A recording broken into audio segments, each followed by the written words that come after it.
Duval-Rozier Field in Fairmont, West Virginia. It is the Mountain East Conference Thursday night football game of the week on Metro News. The Shepherd University Rams and the Fairmont State University Fighting Falcons. Big game tonight in the Mountain East Conference. Shepherd is the top team not only in the league but also in the regional rankings, 8-0 overall. But Fairmont State in sole possession right now of fourth place, one of the hottest football teams in the conference, winning 5 of their first 6. Hello again, everybody. Travis Jones joined by former Mountaineer quarterback Rasheed Marshall. Good one here.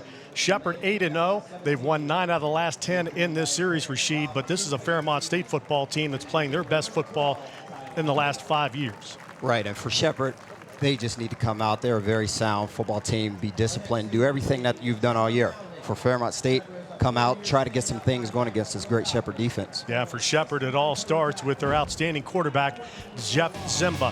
He has been more of a game manager in his career, but this year he's become a bona fide weapon. This Shepherd team's become more of a passing team in years past. He's the guy that makes it go. He takes great care of the football, actually. 19 touchdowns, 2 interceptions, so he's very efficient with the football. Meanwhile, taking care of the football has been the name of the game this season for Fairmont junior quarterback Cooper Hibbs. 7 games without throwing an interception. Through his first interception 2 games ago, he's already 3rd in school history in passing. Yeah, just like Zimba, takes great care of the football. So for both of these guys, it's going to be important to continue to stay on track, do the things you've done all year, and lead your offense. So Fairmont State and Shepherd Rams try to wrap up the top seed in the regional championship. Kickoff is coming up from Fairmont after this.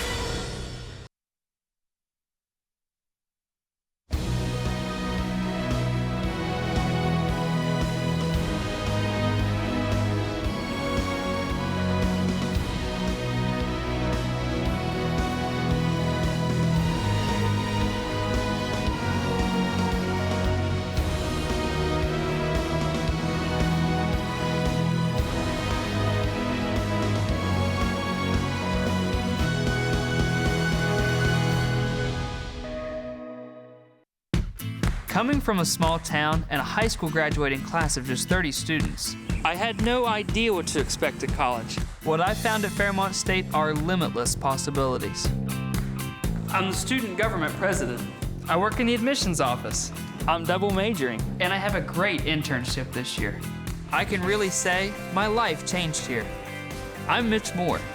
Fairmont State is helping me exceed my personal goals, and I can't wait to see what's next. I picked Shepherd University because I'm not just a number. One of the things that surprised me is how friendly everyone is. I like being able to walk down the street and have the professors recognize me by name. I'm constantly learning. But it also has taught me so much about myself and about what I want to do with my future. The location at Shepherd is amazing. Cities like Washington, D.C., Baltimore are only about an hour, hour and a half away. You just got to see it. Once you see it, it just takes your heart. One drop causes a ripple, and that ripple moves across the water, affecting the entire body. Much the same way, when our schools educate our children for high-tech new economy jobs, the effects flow through West Virginia. These technology-based businesses see we have a workforce ready to grow their industry, and they move here. Then our children get those jobs and stay here. Call your state legislator and ask, what are you doing to bring high-tech businesses to West Virginia? From the West Virginia High Technology Foundation. Back at Duval-Rozier Field in Fairmont, it is senior day for this young Fairmont State football team. Less than 12 seniors on the roster for Jason Woodman's team. 5-3 on the season. Again, they've won 5 out of their last 6 in the Mountain East Conference. Conference with a very nice footprint as you travel through the state of West Virginia. A couple of schools over in the state of Ohio. Notre Dame located on a beautiful campus in South Euclid, Ohio. Out to the west, you have Urbana just on the outskirts of Columbus, headed towards Dayton. And of course, a reach down into the Virginia area, Central Virginia, with UVA-Wise. But just an outstanding league, of course, from West Virginia Conference into the Mountain East Conference. Let's look how these teams got here. Shepherd 8-0 on the season. Very good offensive football team. They have not scored less than 35 points the entire season. They are the top scoring offense in the Mountain East Conference, putting up over 40 points per contest. And really, Shepherd and Monty Cater's team has been known for defense throughout their outstanding run. Monty has won 14 conference titles in the West Virginia Conference, yet to win one, however, in the Mountain East Conference. And if you look at what they've done in terms of scoring this season, you can see why this team really has become more of an offensive football team, but still very good on the defensive side of the football. We mentioned Fairmont State this season, 5-3 under Jason Woodman. They've won 5 out of their last 6. Fairmont won 3 games in Woodman's first 2 seasons at the helm here at Fairmont. 5 wins on the year this year, coming off a good win in South Euclid against Notre Dame College last time out against Malik Grove, the outstanding quarterback from Notre Dame, who we saw a couple of weeks ago light up West Liberty up at West Lib. So great win for Fairmont State. They've been getting it done really with turnover margin, Rashid. They're #1 in the country in turnover margin at +12. Right, and whenever you can keep the ball in your offense's hands, get those guys out there and score points, the game is going to turn out in your favor. Absolutely. Fairmont State and Shepherd, the teams have made their way onto the field. Coin toss and the kickoff is coming up from Duval-Rozier Field. Mountain East Conference football. Thursday night game of the week is coming your way. Kickoff is coming up from Metro News. I like things fast. So I was first in line when Frontier started offering a year of Amazon Prime. I don't wait for shipping, and I get instant access to thousands of shows and movies using Frontier's fast, reliable internet. Switch to Frontier high-speed internet for just $19.99 per month with qualifying phone and 1-year agreement on new internet service, and get 1 year of Amazon Prime. It's movie time. Get Frontier high-speed internet today. Call 1-888-FRONTIER. E.L. Robinson's key to success is saying yes. When a client comes to us, we look at the project and we say yes. We can get the job done for you. We can get it done within your budget, and we can get it done in your time frame. This company was not built to pursue wealth. It was built to satisfy our clients' needs.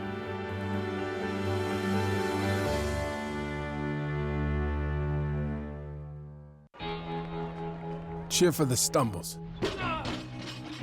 The he shoulda had that's. And the tears that linger. For in those moments, greatness lies. There, you will find the provoked, the determined, the unified. It's in those moments that champions are born.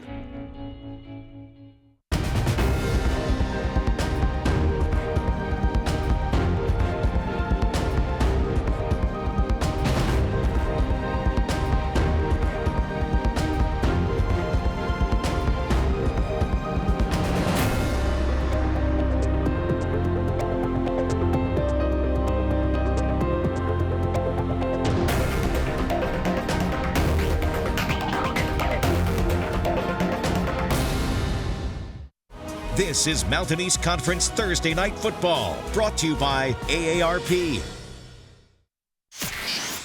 This copyrighted broadcast is made under exclusive rights granted to the Metro News Radio Network by the Mountain East Conference. Any rebroadcast, publication, or use of the description and accounts of this game without the express written consent of the Metro News Radio Network is prohibited. Now, with the call of tonight's game, here's Travis Jones. Rams, Fairmont State fighting Falcons. Shepherd has won the toss and elected to receive the football. Keys to the game are engineered by E.L. Robinson Engineering. First for the Shepherd Ram football team. Really got to stay on schedule offensively. While they like to throw the ball, Rashid, there's still a run to set up the pass. Yeah, and like I said in the pregame, these guys just come in, continue to do the things that got you here, get it going on the ground, convert on third downs, take advantage of what they give you, and you'll be okay. Meanwhile, for Fairmont State, I think this game's decided at the line of scrimmage. Last year over in Shepherdstown, Fairmont could not get any semblance whatsoever of a running game. They feel like they're better along the offensive line this year. Yeah, you want to be able to get a hat on a hat, and for Fairmont State, drive this high-energy Shepherd defensive line back and open up some holes for your running back. All right, so the Shepherd Rams set to receive Monty Cater and Jason Woodman. Woodman in his third season, 11 wins, 17 losses, but having his best year so far in Fairmont. For Monty Cater, 29th season, the old crafty veteran, and he has won 14 conference titles, West Virginia Conference, won the first year of the Mountain East Conference, 2 NAIA playoff appearances, 9 trips to the Division II playoffs, and of course they're in great shape this season to make it back to the playoffs once again as the top seed in the regional rankings. Exciting time right now in the Mountain East Conference because we talk about Shepherd, but Charleston, we'll look at the poll coming up a little bit later on in our broadcast and talk about it. But Shepherd right now is number 1. Charleston is number 3 in the regional rankings. So not only can this league perhaps get 2 teams into the NCAA playoffs for the first time in conference history, whether West Virginia Conference or Mountain East Conference, but both teams will be playing at home in the opening round. That's very exciting. Yeah, we thought Charleston would be able to get there. They had a favorable schedule toward the back end. They took advantage of it, and they can cash in on it. I'm talking with Fairmont State head football coach Jason Woodman this week. Here's his first concern, and that is the kickoff return ability of this Ram football team. Ryan Earls, so far this season, has been great on the kickoffs, but they've been great on the receptions and bringing them back as well. C.J. Davis has a touchdown, a 96-yard kickoff return for a touchdown this season. Kick from Johnny Deerstein is going to pin the return man over the 10, 15, and he's going to spin out to the 20 and drop at the 22-yard line on that kickoff return. And that was C.J. Davis. So we'll get our first look at this Shepherd Ram offense, 6th in the nation, 8-0. Again, the Mountain East Conference leading offense, averaging 43 points per contest, and they're led by Jeff Zimba. But he's got some outstanding wide receivers, including Billy Brown, veteran guy, 43 catches, 836 yards, and 3 touchdowns. He'll face up tonight against the Fairmont State defense that's led by middle linebacker Marcus Porter. Zima's ready. Snap is back, 4-man rush. He throws over the middle. Pass is caught, and right on cue, that's Billy Brown, who pulls in his 50th catch of the season, works the ball out to the 35-yard line for a gain of 13 on the play and a first down for Shepherd. Fairmont State coming out, they're playing man-to-man early, so it's going to be a very good matchup between Billy Brown and whoever is covering him, because he's a big body. Zimba last week, excellent game, had 2 touchdown passes in that one. Here's a turn and a handoff, and that's Alan Cross, and Cross runs right side. He'll be tripped up. Fairmont strings the play out as Jacob Jean Charles, the starting cornerback for Fairmont State, was over to make the play, and that'll hold that to no gain. 2nd down and 10. So Alan Cross is the senior from Elk Ridge, Maryland. Normally wears 31. He's wearing number 2 tonight. Philip Roden, one of their outstanding cornerbacks, is injured and out of this game. He normally wears number 2, so jersey change tonight for Alan Cross. That was a loss of 3. 2nd down, 13. They'll try a run again. This time Cross breaks away, comes over the 35, 40. He's going to be tackled from behind at the 44-yard line. Fairmont got great penetration right up the middle into that mesh point between the quarterback and the running back, Rasheed, but he was able to spin by it and get outside. Yeah, Cross is 5'7". He's a very small guy, but very powerful. And that second effort showed he can get the job done. He gets a lot of after contact yards, and we saw it right there. Jerry Ewald made the stop from behind, but Shepherd picks up the first down out to the 48-yard line. They'll go pistol set, motion the tight end. That's Jonathan Hammer from right to left. Here's a handoff to Cross, sends him off right tackle, and Cross runs in there and will pick it up down to up to the 48-yard line for 3 yards on that give for Alan Cross. 100 rushing yard games in his career, 2 this season. Had a career high 156 against Charleston back in 2013, and Cross this year averaging 4 yards a carry. Picks up 3 on that one. 2nd down, 7. Trips wide side left, single receiver to the right. Shotgun with a sidecar. Cross is in the backfield. Zima's ready. Snap is back to him. Here comes pressure, and he's going to throw, and that pass is caught at the 47-yard line on a great grab across the way, pulled in by Billy Brown. Yeah, again, Brown man-to-man against Jacob Jean Charles. And Charles is a bigger guy. He's physical. He's 6'2". Right there, he wasn't able to slow Brown down. Yeah, tough to defend that one. Brown really laid out to make that over-the-helmet catch. All right, possession down here for Shepherd. Rams have been excellent on 3rd downs this season, converting at a clip of 45%. Shotgun sidecar to the left on 3rd and 3 from the 48-yard line.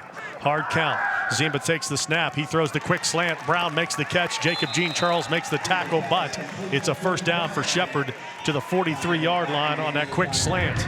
And that's what Shepherd does well. They convert on third downs, over 50% on third down conversions. And right there on that quick slant, they move the chains. The toughest pass to defend in football, and Brown got inside position on Fairmont's best corner, Jacob Jean Charles, the product from Miami. First and 10, ball at the 43-yard line. 12 minutes to play in the opening quarter, scoreless. Shepherd is on the march. Took the ball from their own 23-yard line. They're down to the Fairmont 43. Here comes motion from Dalton Boyd. They're going to run an orbit and hand it off to Boyd. Sweeping around the end, and Fairmont's all over that. Jacob Jean Charles will slow him up, and he'll get help over at the 45-yard line for a loss of 2 on the play. So brought Boyd in motion. He went into orbit motion into the backfield, took the handoff from the quarterback, and Jacob Jean Charles was sitting waiting on the play. Yeah, Fairmont State's defense was not confused on that play. Good job by Jean Charles to stay home and actually recognize the reverse was coming. Yeah, Jacob Jean Charles becoming a daddy for the 4th time. He and his wife had a baby boy last Saturday morning as Jacob Jean was on his way to Notre Dame to play the Falcons. Snap back Zimba. He throws wide open. Brown gets separation, and Billy's down to the 30-yard line and a first down on a gain of 15. Now we are seeing on this first drive, Billy Brown is a load to handle. And this is going to force Fairmont State out of man-to-man coverage, because on this first drive, we have yet to see anyone that's able to stick with him. So far, it's been all Billy Brown in the passing game, second in school history in receiving yards. And the Rams very efficient. Zimba so far has been on target.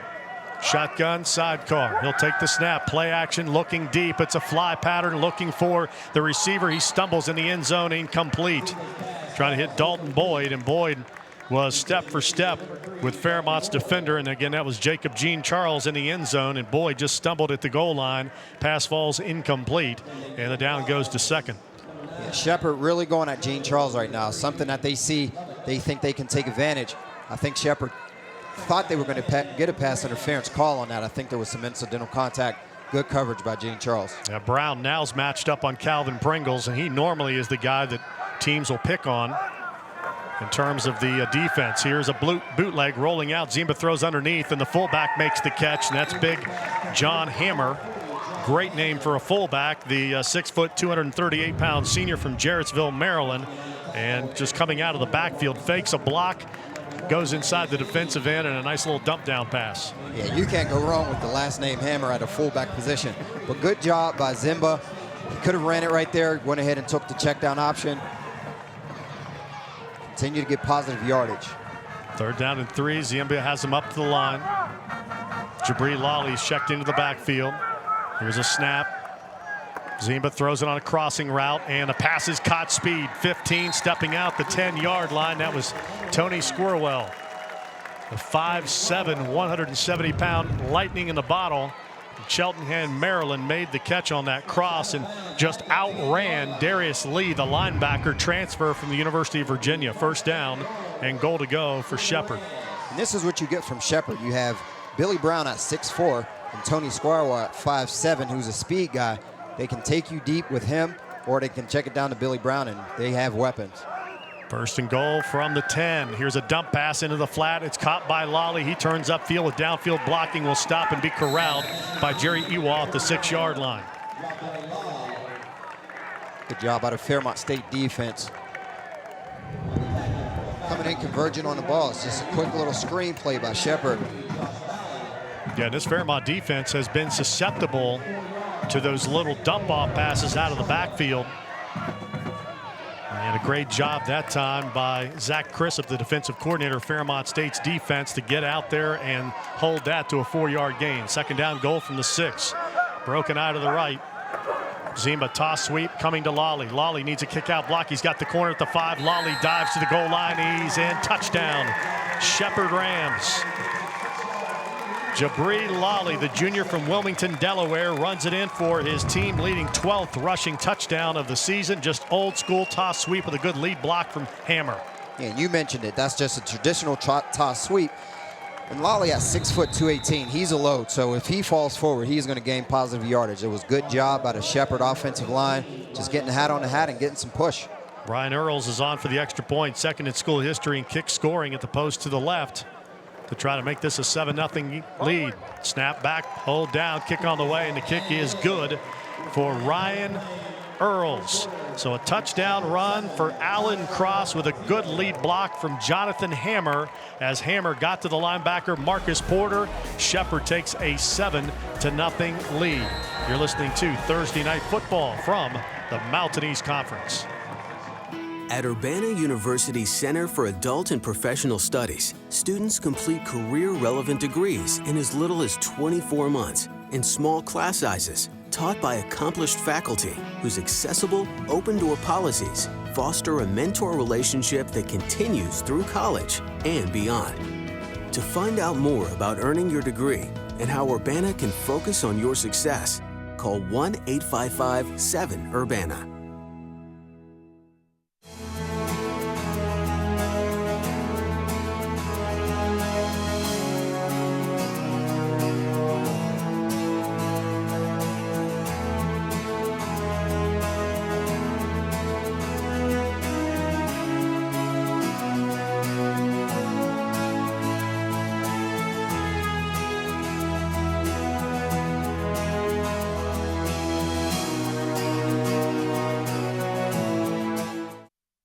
A home for our heroes. That's what the West Virginia Veterans Nursing Facility in Clarksburg offers. Personal, compassionate care in a state-of-the-art facility that includes a licensed Alzheimer's unit, a chapel, access to secure gardens and porches, regular outings, recreational opportunities, and much more. No veteran is turned down due to finances. Maximum rates at the West Virginia Veterans Nursing Facility are a third of the national average. Visit veterans.wv.gov or call 866-WV-4VETS.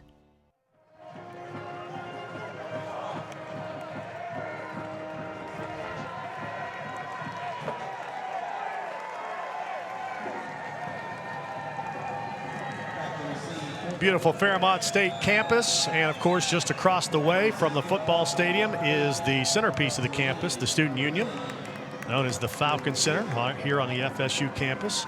Shepherd out early in this one. 7-0 is the lead with 9:10 remaining here in the opening quarter. Fairmont State will get their first crack at the football from the 35-yard line. Ryan Earls has it teed up, set to kick it away. Aaron Willis deep to receive, and Christopher Lee for Fairmont State, and it's going to drive the return man Willis about 7 yards deep in the end zone. He's going to take a knee, and that's where Fairmont will start their drive here tonight.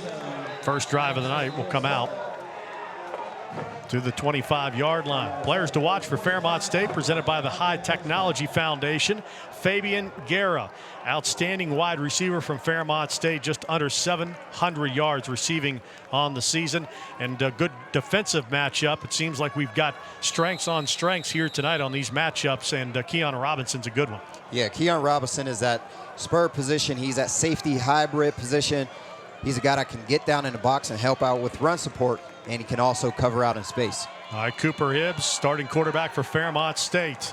On first down, we'll run the toss sweep, get it to Austin White. White tries to avoid the oncoming rush and is tripped up at the 22-yard line. Shepherd set the edge that time on that play, and it's going to be a loss. As coming up was Trey Solomon, defensive end, to make the tackle for Shepherd. Yeah, Jalen Johnson actually could have made the play. I think he took a bad angle and kind of cut inside. But the Shepherd defense, they were all right there, and this is what they pride themselves on. All right, loss of 2. Again, Fairmont could not run the ball against Shepherd last year, under 40 yards rushing in that game. Cooper Hibbs, the near 300-yard performance last week at Notre Dame. Here's a handoff again to White. White goes nowhere. He's going to be tripped up and dropped at the 23-yard line. May have gotten back to the original line of scrimmage. You can see this Shepherd defensive line is very, very active. A lot of energy. They're flying around. They're big guys. So this is going to be a matchup up front that Fairmont State is going to have to match up and power up with these guys, because they're going to bring it. Yeah, that was Isaiah Ross who made that tackle, the transfer from Maryland, former Terrapin out of Bowie, Maryland. And quickly it goes to third down and 13. Fairmont State with Cooper Hibbs with twins to both sides. Shotgun sidecar is going to motion Fabian Guerra across the formation to trips to the left. Snap back to Hibbs. Hibbs stands in the pocket. He's going to crank and fire, and the pass is Juggled. Is it caught? It is. Fabian Guerre on the far sideline makes a catch in double coverage at the 44-yard line. And Guerre, throughout his career, has been a magician on those catches, and he pulls a beauty in on a deep out thrown by Cooper Hibbs. Yeah, great delivery by Hibbs right there. Great placement and a great route by Guerre to be able to come up with that catch. Fairmont plays quick, and Austin White off the left side will pick up a yard to the 45-yard line, and that is it. You know, Fairmont State is going very fast. One thing for Shepherd, this is a defense that I haven't seen all year. They're playing man under with a 2 deep, and right now they're switching it up. But it's something to look forward to because I'm sure Cooper Hibbs have not seen this coverage. 2nd down and 9. Hibbs does a check with me. Now Coop will come to the line of scrimmage and change the blocking instructions for his offensive line on 2nd down, 9. Snap back to Hibbs. 5-man rush. He's going to go deep. Receiver broke off his route, and the pass falls incomplete. The defender stumbled trying to hit Garnett, and the defensive back may have had a play on the ball if he had not stumbled. That is Adam Coles, the junior from Oxon Hill, Maryland, but the fall's incomplete. Fairmont faces a 3rd and 9. Yeah, there was a miscommunication between Hibbs and Garnett. Garnett pulled up. Hibbs thought he was going to continue to go deep, and the defensive back for Shepherd fell down, and he could have made a play on that ball. All right, Fairmont will go slots to the right with LaChristopher Lee in the slot. Trips to that side. Hibbs is back, big time pressure. He steps up, and he's going to be sacked down at the 37-yard line. Just the 12th sack that Hibbs has taken this season in 263 pass attempts, but that time didn't really have a chance as he stepped up into the pocket. Right in his face was Miles Humphrey, the defensive end. Yeah, and that's the matchup I talked about earlier. The Fairmont State offensive line versus this high-energy, high-motored Shepherd defensive line. Right there, they got to Cooper Hibbs, came up with the big sack. C.J. Davis on to return the punt of the freshman Tyler Johnson. And that ball will hit at the 31-yard line, take a slight Fairmont bounce inside the 30 and dead at the 29. So Shepherd gets a defensive stop. They lead 7-0 with 6:16 to play here in the opening quarter. This is Thursday Night Football from the Mountain East Conference. It's the Silverado Sell-Down event at Northside Chevrolet, Route 19 in Summersville. The 2016s are on their way, and the discounts have never been better on the 2015s. Regular cabs, double cabs, and crew cabs are all on sale with discounts up to $11,000 on select models. That's right, save up to $11,000 on a new crew cab Silverado. No Foursquare, no gimmicks, just the best deal, period. Drive the few money-saving miles up Route 19 to Summersville or shop online at NorthsideWV.com. Northside Chevrolet, find new roads. It's on us to stop sexual assault. In any way that we can. To get a friend home safe. To never blame the victim. It's on us. To stand up. To make our community safe for all. It's on us. It's on us to look out for each other at parties. It's on us. To be more than just a bystander. To step up and say something. It's on us.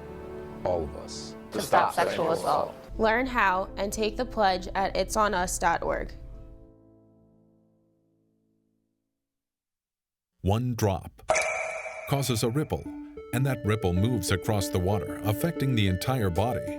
Much the same way, when our schools educate our children for high-tech new economy jobs, the effects flow through West Virginia. These technology-based businesses see we have a workforce ready to grow their industry, and they move here. Then our children get those jobs and stay here. Call your state legislator and ask, what are you doing to bring high-tech businesses to West Virginia? From the West Virginia High Technology Foundation.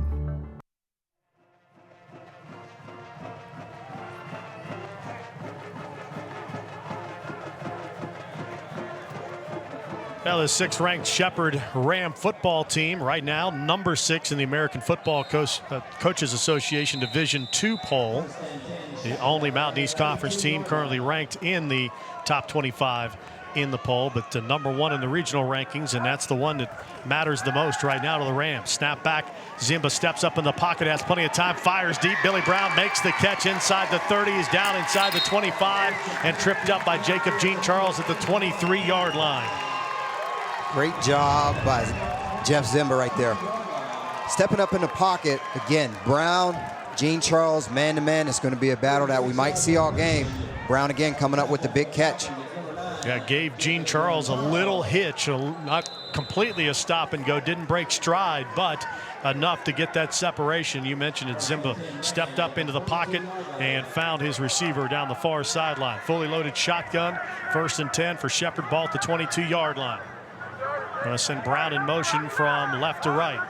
Snap is back to the quarterback. He looks, gets rid of it quickly, and it bounces off his receiver's hand and falls incomplete as he tried to whip it in there to Tony Squirwell. Yeah, Fairmont State trying to catch Shepherd off guard, bringing a corner fire out of the boundary. It was a good job by Zimba to recognize it. Squirwell is going to have to make sure he secures that catch before he turns upfield. Would have been his 2nd catch of the night. Had that little cross on Shepherd's first drive of the night. 5:48 to play in the opening quarter. Shepherd leads 7-0. They have the ball in the Fairmont red zone. Ball is marked at the 22-yard line on 2nd down and 10. Snap back.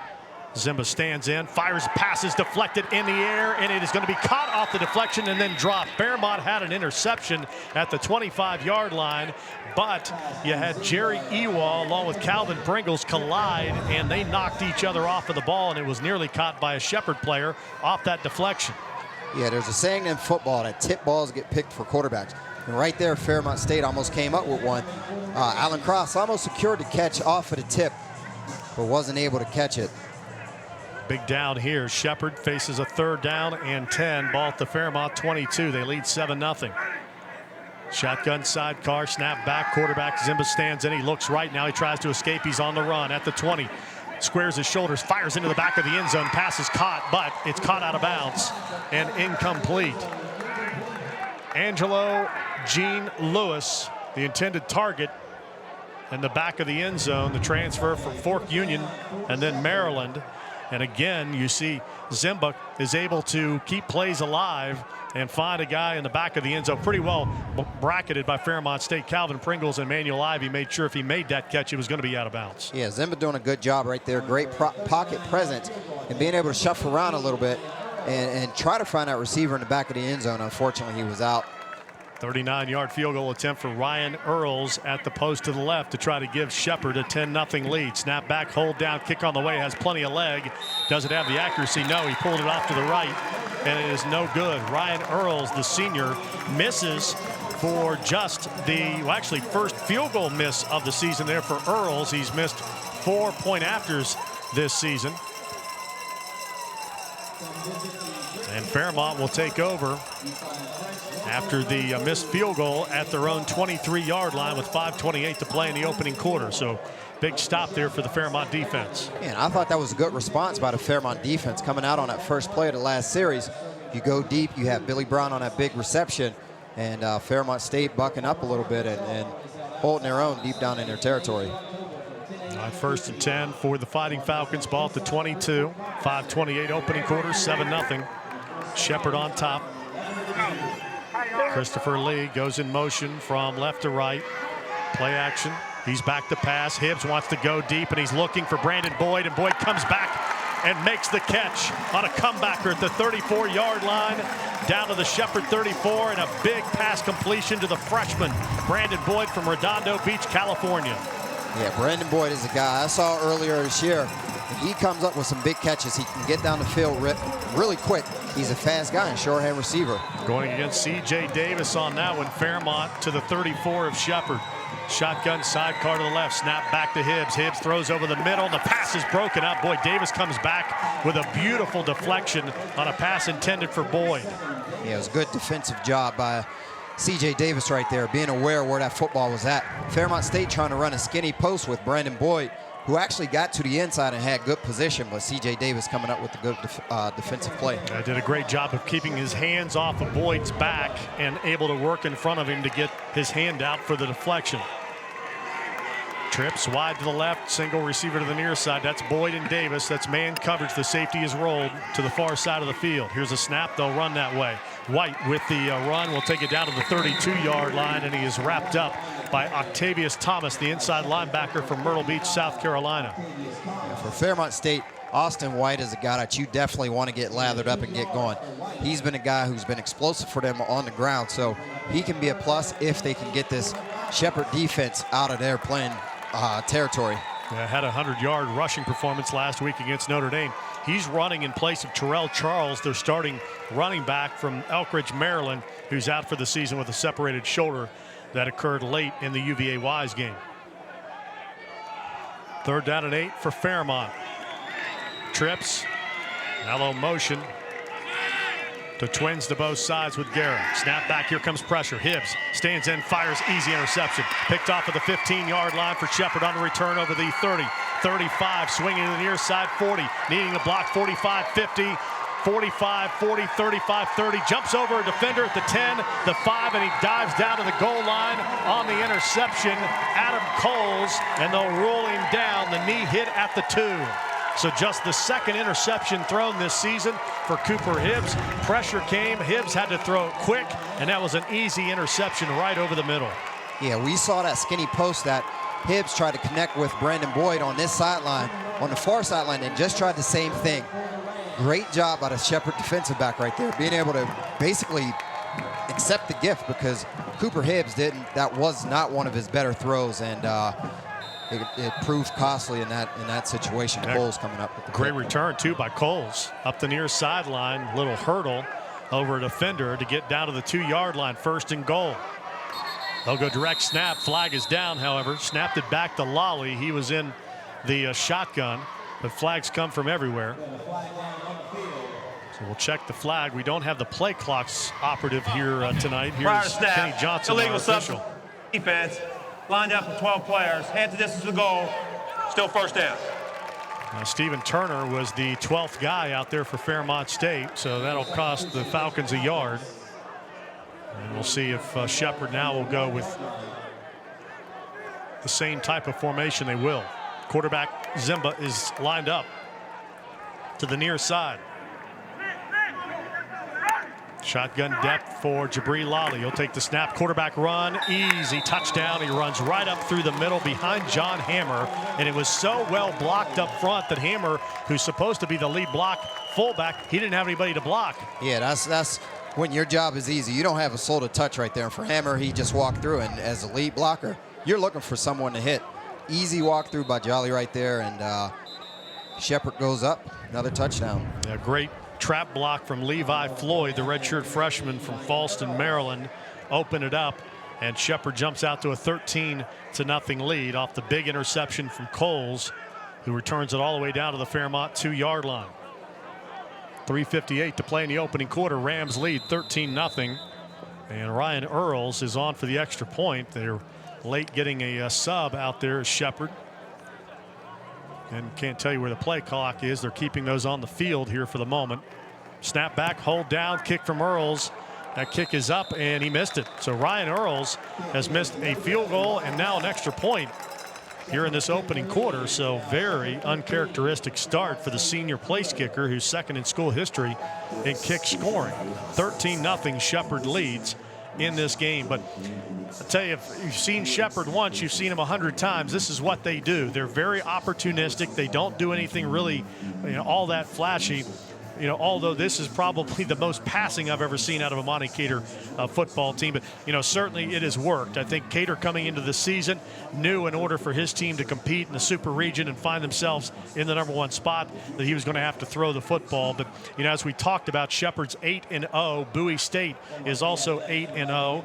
And right now, Fairmont, or rather Shepard and Charleston, 2 Mountain East Conference teams, ranked ahead of the league leader in the Pennsylvania State Athletic Conference in Slippery Rock. That's an unusual setup. Usually the PSAC is leading the regional rankings. So right now looking great for the Mountain East Conference. Yeah, Mountain East Conference is showing that they have some strength within the conference. These 2 teams, Shepard and Charleston, again, we mentioned them. They came on strong late in the year, had a favorable back-end schedule, and they took advantage of it.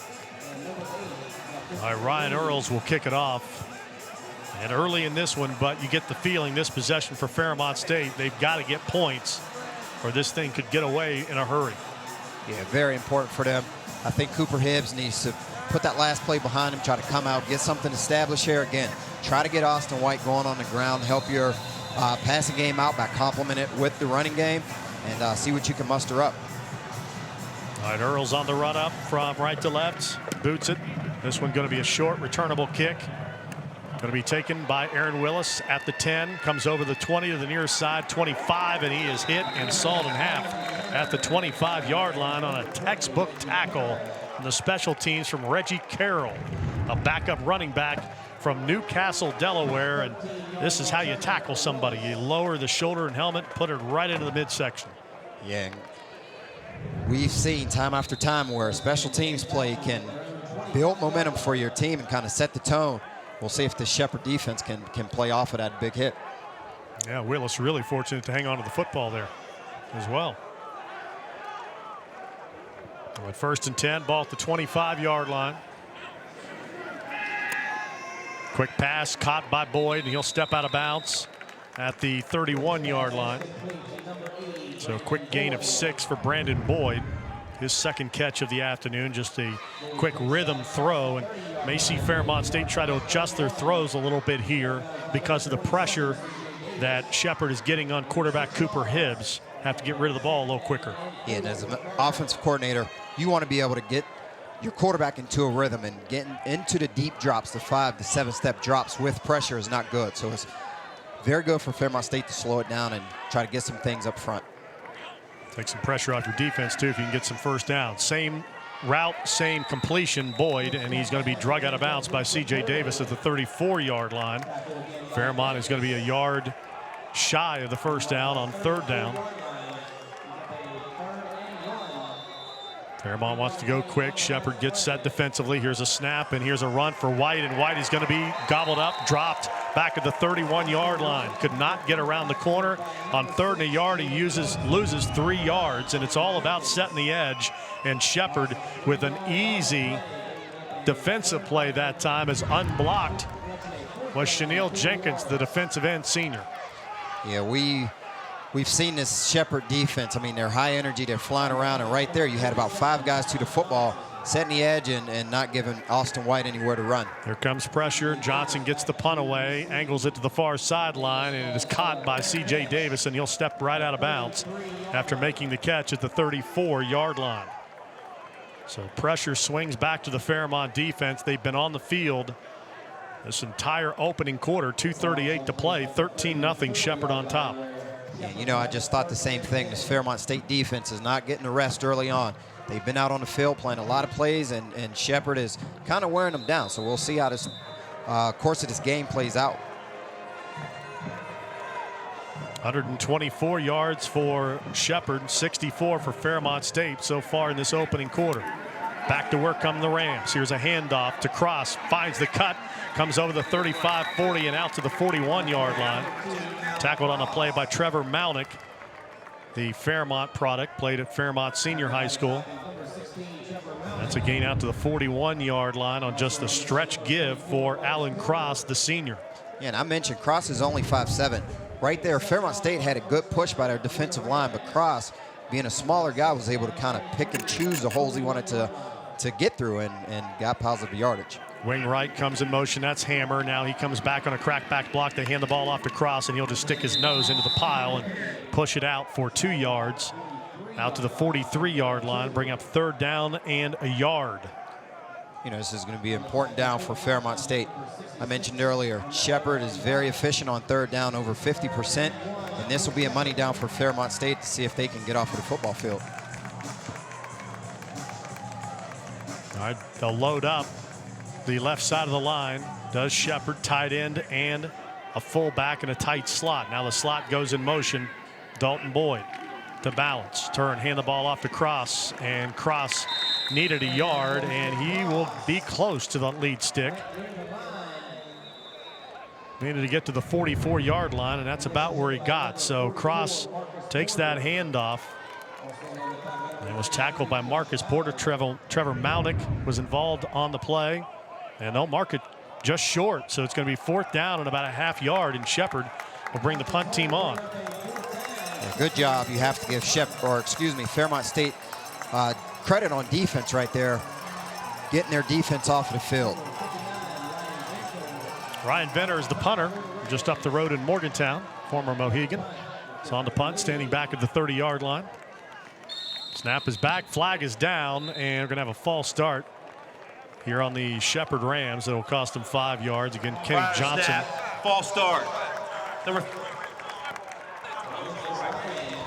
Prior snap, false start, 45 on the offense. 5-yard penalty, remains 4th down. Head of this crew, Cameron Reynolds on special teams. False started. So move the ball back to the 35-yard line, but what a huge stop for Fairmont's defense. Offense for Fairmont will get the ball back.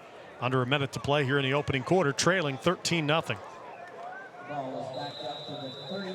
Fairmont State here going to try to set up a return. They have 2 gunners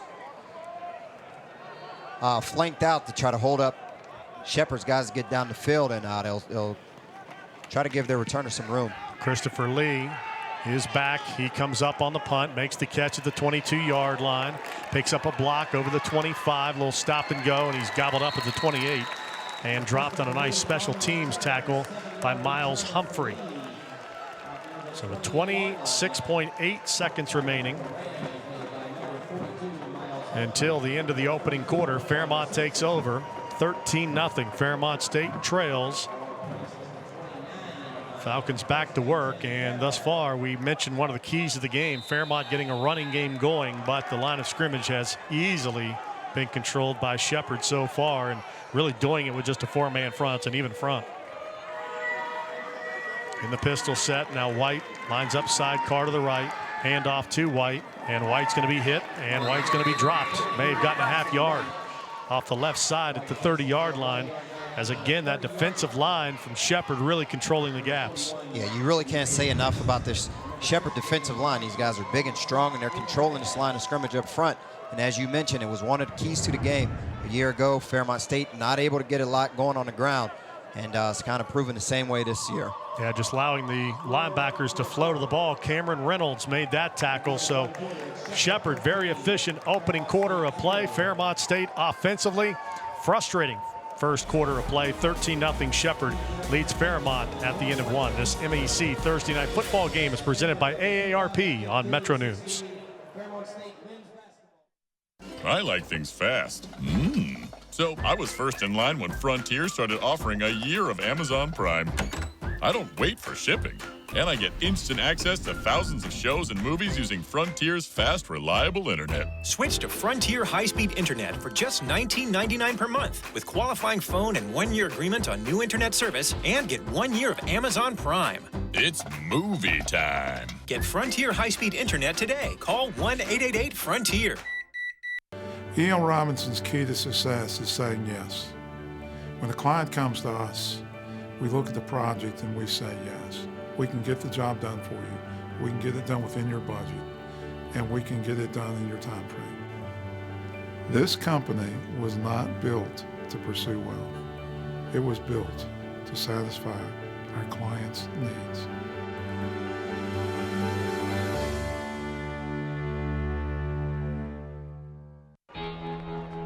Cheer for the stumbles. The he shoulda had that's. And the tears that linger. For in those moments, greatness lies. There, you will find the provoked, the determined, the unified. It's in those moments that champions are born.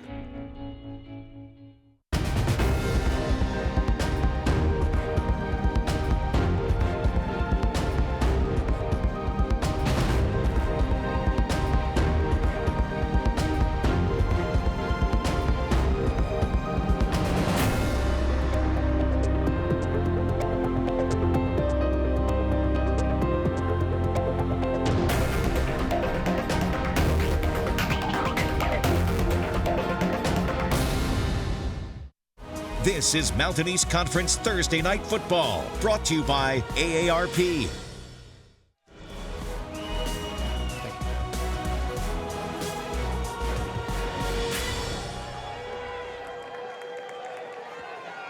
First quarter dominated by Shepherd. Rams 133 yards on 21 plays. Fairmont State 14 snaps, 65 yards. Run game real difference in this one. Fairmont 7 carries, just 9 yards in that first half. Cooper Hibbs has been efficient for Fairmont, 4 of 7 passing, 74 yards, but did have that bad interception, just his second pick of the season that led to a Shepherd touchdown. Second down, 9 as the second quarter begins. Fairmont with the ball in their own 30, down 13-0. Snap back to Hibbs, throws right past Cott, turning upfield, and a first down for Brandon Boyd out to the 40-yard line. Pickup of 10 and a first down for Fairmont State on Boyd's 4th catch of the first half. Yeah, Fairmont State, first down again. They're getting the ball in the air. Good completion, just basic slant route, just a basic slant route, and Boyd coming up with the grab. Yeah, Boyd, first-year player for Fairmont State, is listed as a sophomore. Came from junior college to Fairmont State, but still has 3 years of eligibility remaining for Jason Woodman's team. 1st and 10, ball at the 40. Falcons snap it off.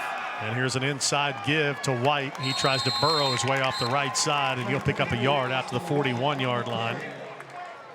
And that is it.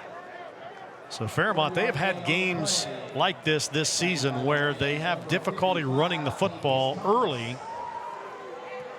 Last week at Notre Dame and South Euclid, Fairmont was bottled up in the run game, but then second half, different story, is Austin White picked up 67 yards rushing in the second half alone to go over 100 yards for the game, but a little different talent level here defensively than Shepherd. Second down, 9. Here comes a corner fire, and they nearly rip Fairmont's running back's head off. That's White. Ball comes out, flags fly in from everywhere, and we're going to have a face mask penalty here on Fairmont State's running back, Austin White. He'll get up slow and run off the field. Face mask, number 9. 15 yards to the previous spot, automatic first down. That was Jenkins coming in on that corner fire, and he just got into White's face mask. Yeah, Shepherd right there trying to come in. Corner fire, so it's a really good play by defense. You want to be able to stay off of the face mask and not give up free yards there. Now, we talked about Fairmont's depth issues at the running back position. They're without Terrell Charles, their normal starting running back. James Oliver, the freshman who will go in on this play, he's been battling an ankle sprain. And right now, Austin White being checked on the sideline. Fairmont takes the 15-yard penalty down to the 45-yard line. 1st and 10, hard count from Hibbs. Gets the snap. Hibbs play action, throws in the hole. Pass is going to be caught, pulled in by the tight end, Brandon Aschenfelter. Makes the catch at the 39-yard line, just his 5th catch of the season. Aschenfelter, former high school quarterback, won a state championship at Martinsburg, former Bulldog, and he has worked his way into an H-back tight end position here at Fairmont State, one of the team leaders.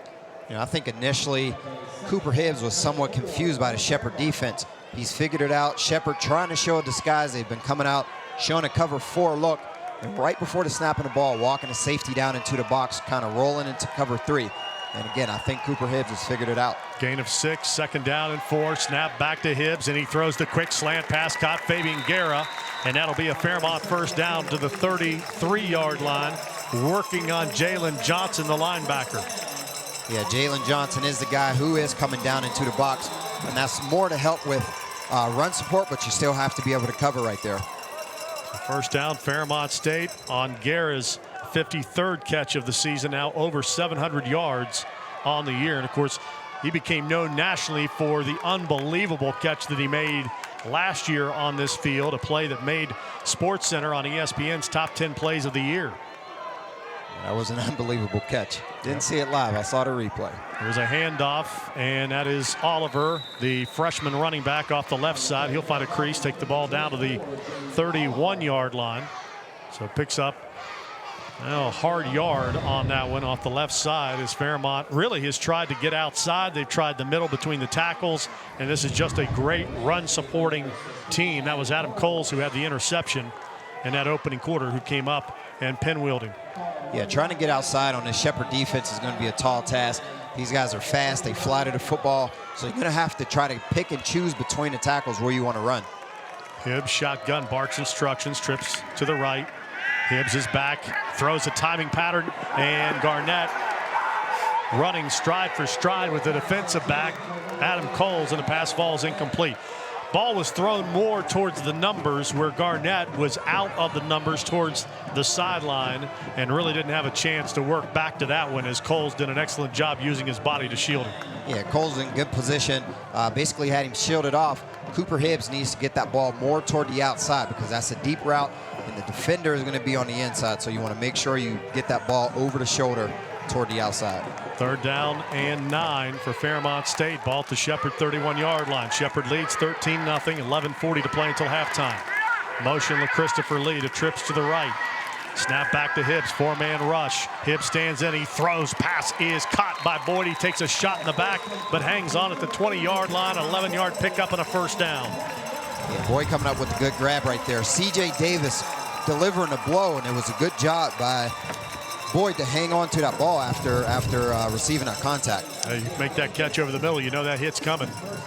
And Boyd has been a weapon for Fairmont in this first half. Sets the Falcons with their deepest penetration in the Ram red zone at the 20-yard line.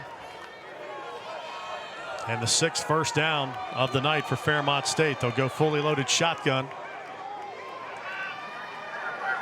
Trips left, trips or single receiver to the right. There's a snap, play action. Going to go a little bubble screen at the 20 and down to the 17 with a flag down. On Aaron Willis's catch. And it should be a blocking fraction, I believe, on Fairmont State out on the flank as they were trying to hold those blocks to allow Willis to get the edge. Flag came in from the side judge.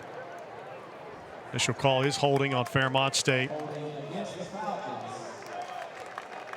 Now you can see Austin White as we look across the way. He's heading to the Falcon locker room. 10 yards from the end of the spot of the foul. Now they called a holding penalty on a Fairmont wide receiver, and there is no 17, but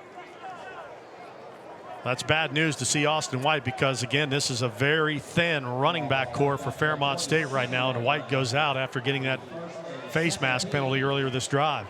Yeah, and you hope that this is just a situation where White is going to go in and get some early treatment before halftime, because for Fairmont State to lose him is not a good thing because you then become one-dimensional and have to throw the ball. And if that is the case, this game plays into Shepherd's favor. Got a Shepherd player injured over here on the near sideline. They're working on his legs. That's Adam Coles, who was involved on that tackle. And looks like he's okay. He's going to walk off under his own power. 10:58 remaining in the second quarter. Shepherd leads 13-0. Fairmont, after the penalty, will be 1st and 17, ball on the 27-yard line. Yeah, for Fairmont State, this is probably their best drive that they've had since this game started. So you want to try to get points, not move backwards. Right now you kind of hurt yourself with a holding penalty, but you want to be able to get that back, and you don't have to get it all in one play. James Oliver stays in at running back for Fairmont. Redshirt freshman from Tyrone, Pennsylvania, lined up next to the junior quarterback Cooper Hibbs. Christopher Lee goes in motion from left to right. Here comes a blitz out of the defensive backfield and a lob to the end zone, and a pass by Boyd is going to be caught in for the touchdown. Boyd on a comebacker in the corner of the end zone against Trey Anderson.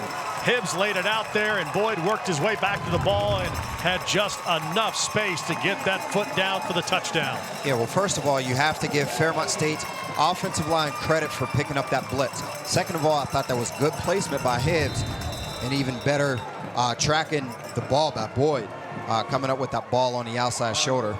Good catch. Extra point, post to the left for Johnny Deerstein. Snap back, hold down, kick from Deerstein is up, and Fairmont scores a big touchdown here in the second quarter. Cooper Hibbs throwing his 16th touchdown pass of the season to the sophomore Brandon Boyd. Boyd's 6th catch of the night, and Fairmont is on the board. This is Thursday Night Football from the Mountain East Conference.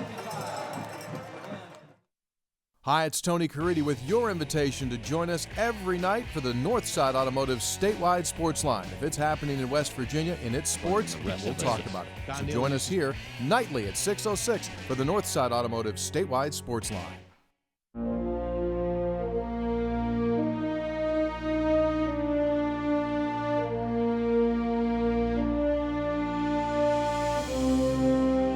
They say a photograph is worth 1,000 words. We say it's worth a whole lot more than that. Dear National Guard, are you up to it? It's up to you. West Virginia State is known for pushing boundaries, exploring new opportunities, and investing in the community. A passionate pursuit of excellence inside and outside the classroom ignites our students' abilities, leading to great achievements today and long into the future.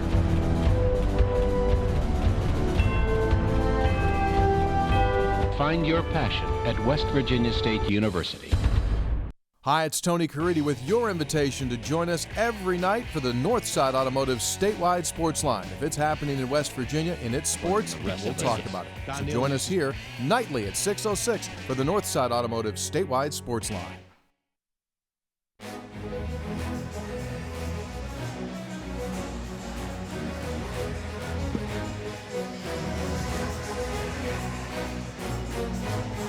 Big drive for Fairmont State. Cooper Hibbs throws the touchdown pass to Brandon Boyd, his 4th touchdown reception of the season.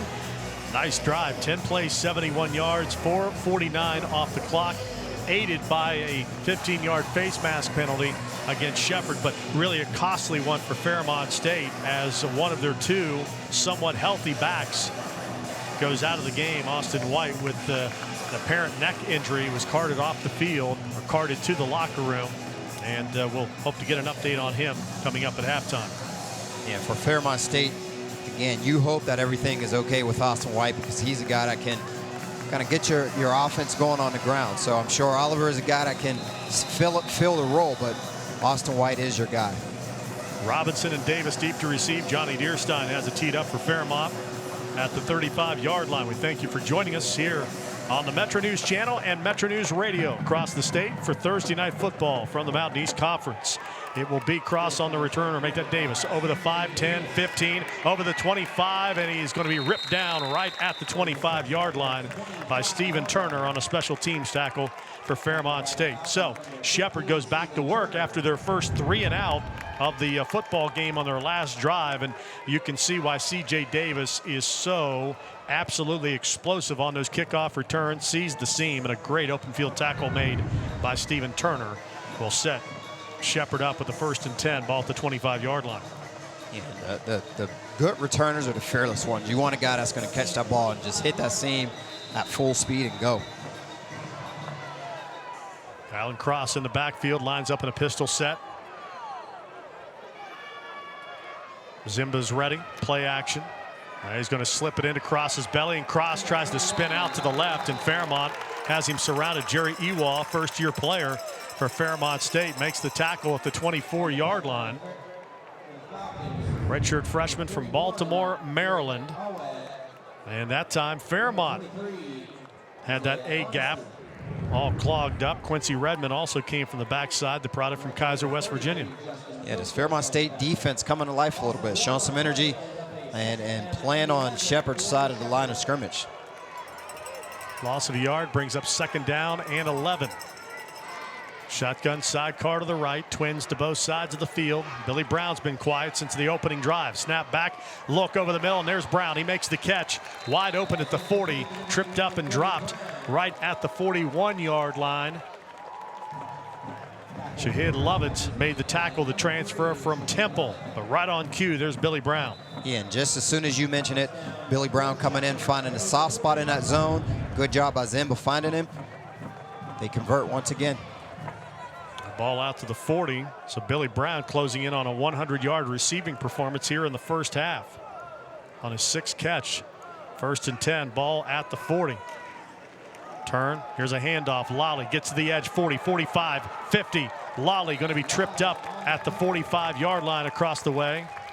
So best run of the night for Jabri Lally, the junior from Wilmington, Delaware, and just well blocked that time with a pulling guard.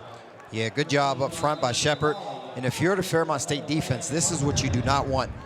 Shepard to get into a rhythm on the ground and through the air. They're going to be very versatile, and it's going to be hard for Fairmont State to figure out what's going on. I tell you, I know it's old school, but love a good blocking lead fullback.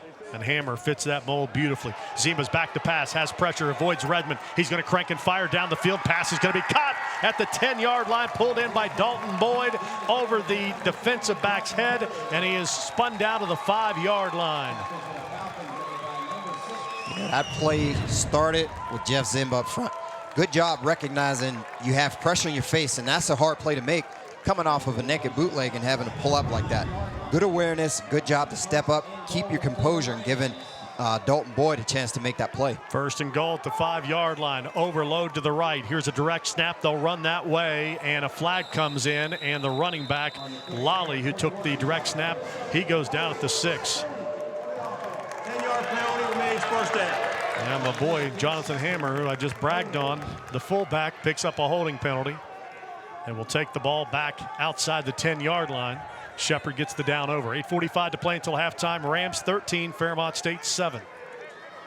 And I think that play before the big gainer shows why Jeff Zimba is so highly regarded. He's very composed, not flustered in the face of pressure right there, and being able to deliver that ball is a good play. Going to have a timeout taken here at confusion. Charge timeout. And that one goes on Shepard. Their first charge timeout of the first half of play comes at 8:37 to play until halftime. Shepard 13-7 lead. So the Rams will face a first and goal from the 15 when we come back. 13-7, Shepard leads. This is Thursday Night Football from the Mountain East Conference. E.L. Robinson's key to success is saying yes. When a client comes to us, we look at the project and we say yes. We can get the job done for you. We can get it done within your budget, and we can get it done in your time frame. This company was not built to pursue wealth. It was built to satisfy our clients' needs.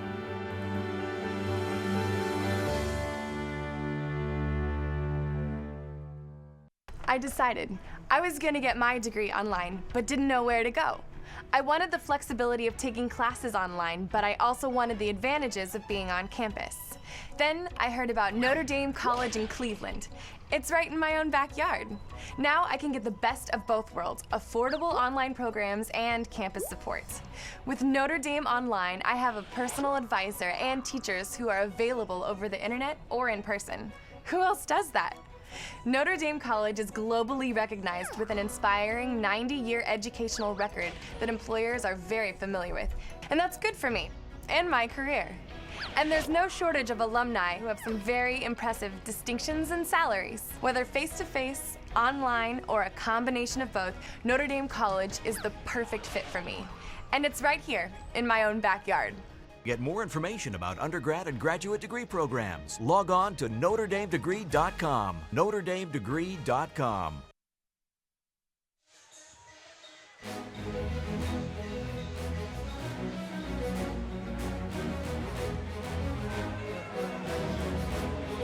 $8:37 to play until halftime. After the holding penalty, Shepard has a first and goal at the 15-yard line, leading Fairmont State 13-7. Trips both sides of the field. Zimba's back, four-man rush. He's going to fire right down the hash, and the pass is going to be caught in the end zone for the Shepard touchdown, hauled in by Angelo Gene Lewis, sophomore from Florida by way of Marshall, transfer from the Thundering Herd. Yeah, Fairmont State taking a big chance down in their own territory by still trying to play man-to-man coverage right there. And they're losing these battles, and right there, big catch by Gene Lewis for the touchdown. Extra point for Ryan Earls, a big answer for Shepard after Fairmont State scored their first touchdown of the night. Extra point from Earls is up, and it splits the pipes with 8:32 to play. So as Rashid mentioned, Fairmont played man defense, brought pressure, could not get into Zimba's pocket and a great throw. You've got a wide receiver matched up on Jerry Ewall, linebacker, and that is the matchup you're looking for if you're Shepherd. Yeah, and usually that's going to come out in the receiver's favor.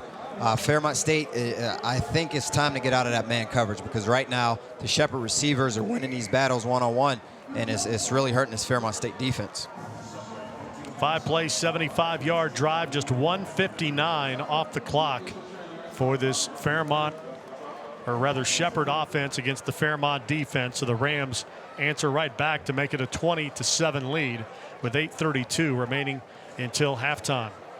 That'll make the head coach, Monty Cater, extremely happy. His offense very efficient tonight. We talked about him. He's 4th currently in NCAA football coaches, most winningest coach of active coaches. Came in tonight tied with Andy Talley of Villanova with 246 career wins, and just up ahead, still about 31 wins off, but he's got Frank Beamer, Virginia Tech, who's currently 2nd on that list, only behind Ken Sparks from Carson Newman. And of course, Coach Beamer announcing his retirement last week at Virginia Tech, effective at the end of the season.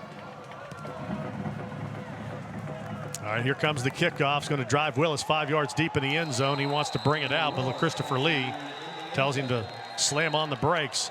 Meanwhile, we've got flags flying in from down the field. Had one on the initial return on the action of the play at the 30-yard line, and then one from the friendly conversation that Quincy Redmond from Fairmont State was involved in across the way. So the officials will huddle it up here and decide who's coming out on the losing end of this. 8:32 remaining until halftime. For Fairmont State, you hope this is not against you, because this can put you in some bad starting field position to start this drive out. Now Kenny Johnson has finished up the confab. We'll see what he's got. 2 fouls on the play. During the return, holding. 44 on the return team. That 10 yards will be enforced. After the play, personal foul. 32 on the kicking team. 15 yards, automatic first down. All right, so the holding penalty goes against Marcus Porter of Fairmont State, and then James Gumpton picks up, or that was Marcus Leggett, rather, who's wearing 32 tonight. The linebacker, freshman, picks up the personal foul penalty, so that's a net 5-yard gain for Fairmont State.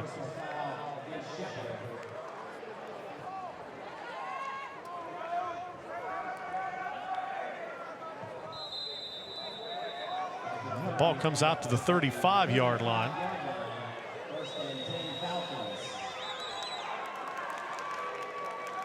And Fairmont with good starting field position here with 8:32 remaining until halftime, trailing 20-7, has the ball. Oliver remains in a tailback, snap back to Cooper Hibbs. It's just a 3-man rush. He throws, defender falls down. Christopher Lee makes the catch and will step out of bounds at the 40-yard line. Lee matched up on Keon Robinson, and Robinson slipped in his back pedal, and that allowed Christopher Lee to make an easy catch. Yeah, this is the same thing we saw last drive out of Fairmont State early. They're taking small, safe throws, which basically 5-yard hitch routes, and they're very high percentage in easy completions. A gain of 5, 2nd down, 5, ball at the 40, 8:28 to play. And really anticipate Fairmont to go heavy pass now. They've tried the run game, it just not is successful. Still will do it to try to keep Shepherd honest, but going to have to throw the ball a lot. Here's Oliver on the run, and he'll put his shoulder down, run out to the 43-yard line, where he is spun down on the play by the linebacker, Connor Simpson.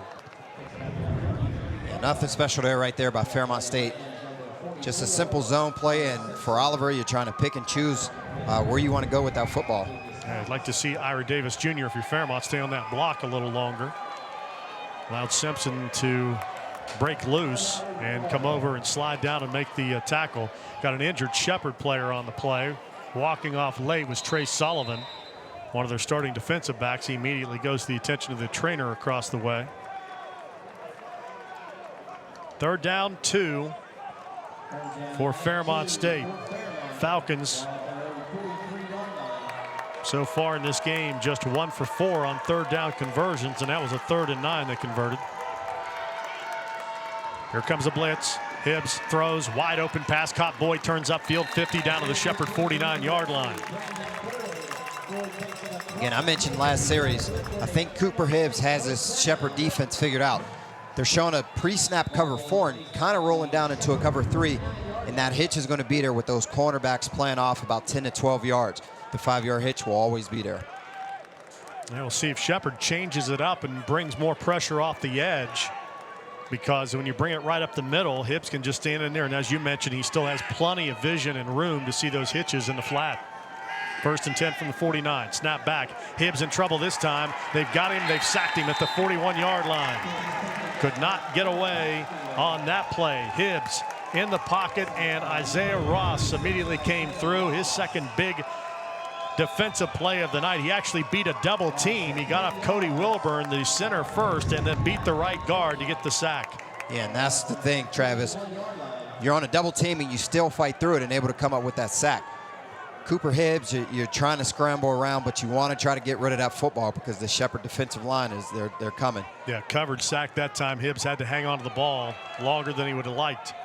6:40 to play until halftime. 20-13, Shepherd on top. Fairmont now a 2nd down, 20. Ball at the 41. Fabian Garrett goes in motion from left to right. Hibbs takes the snap, just a 4-man rush. He's going to throw up the sideline, and it is going to be incomplete. He threw it out of bounds. Brandon Boyd was trying to create contact to draw a pass interference penalty, but the ball was nowhere close to the receiver, intended receiver, or defender, so it falls incomplete. Hibbs faces a 3rd and 20. And this is a very hard down to convert. You're at 3rd and 20. It's a very long 20 yards to go, so you want to be smart with the football. We see a lot of quarterbacks try to force it and get the full 20 yards in one play, but you have to be smart with the football. Fairmont 50% on 3rd down conversions after that last one, but this one is certainly a challenge. 3rd and 20 from the 41-yard line. And as you said, Rashid, last thing you want to do if you're Fairmont is turn the ball over here. At least give your punter Johnson a chance to pin Shepherd deep with just 6:25 to play until halftime. Fully loaded shotgun, so they go max protect. Snap back to Hibbs. Hibbs going to crank and fire, trying to look for Garnett. Garnett again broke off his route. Hibbs threw it deep, and the closest player to the ball was the defensive back Adam Cross, and it falls incomplete.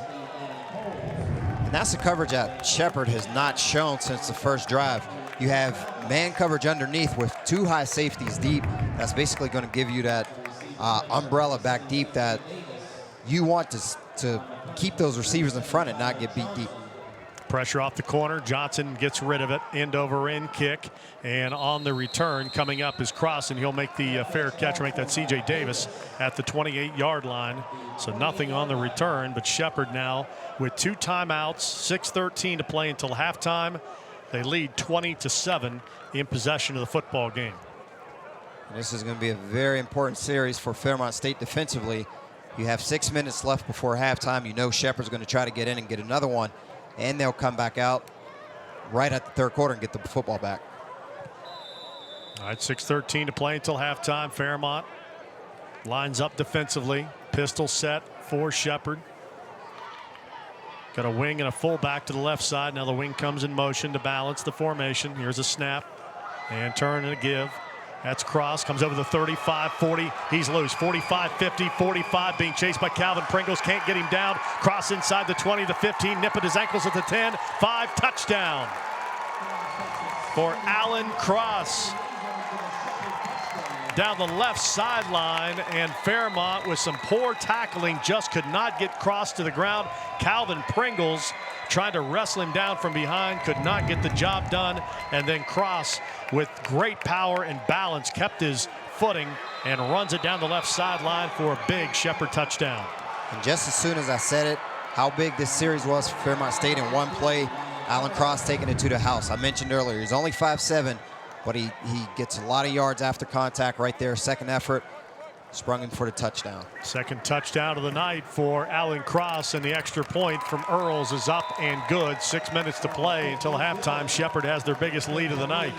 They've taken the lead out to 27-7. So this Ram offense that, and I've seen the last couple of years, really has been a type of take what is their offense, a nickel and dime. They'll work it down the field. They'll possess the football and churn out first downs. But this year, this has become a high-powered, big play offense. Yeah, these guys are getting it done. And again, Cross showing a lot of fierce and fire and tenacity on that run. The guy's only 5'7", 196, and he's so strong and compact. It's hard to get him down. Yeah, just a bad angle taken by Pringles, the corner. And Marcus Porter had the first crack at him at the line of scrimmage, and the Shepherd offense, 111 rushing yards in the first half. That's more like it for this Ram. Typically over the years, Ram team, they're a very good rushing football team. And we mentioned Fairmont State struggles last year, 39 yards on 33 carries. With the 2 sacks of Cooper Hibbs, Fairmont sitting on negative 11 yards rushing so far in the first half. And we'll see if Fairmont State can answer. Again, we only have 6 minutes right before the half. This is more than enough time for Fairmont State to try to get a drive going and get on the board. Falcons have all 3 timeouts remaining and do get the ball to start the second half. The Shepherd received to start the game. 27-7. Rams on top. Again, a Ram offense that averages 41 points per game, and they're ahead of schedule here on that number so far tonight.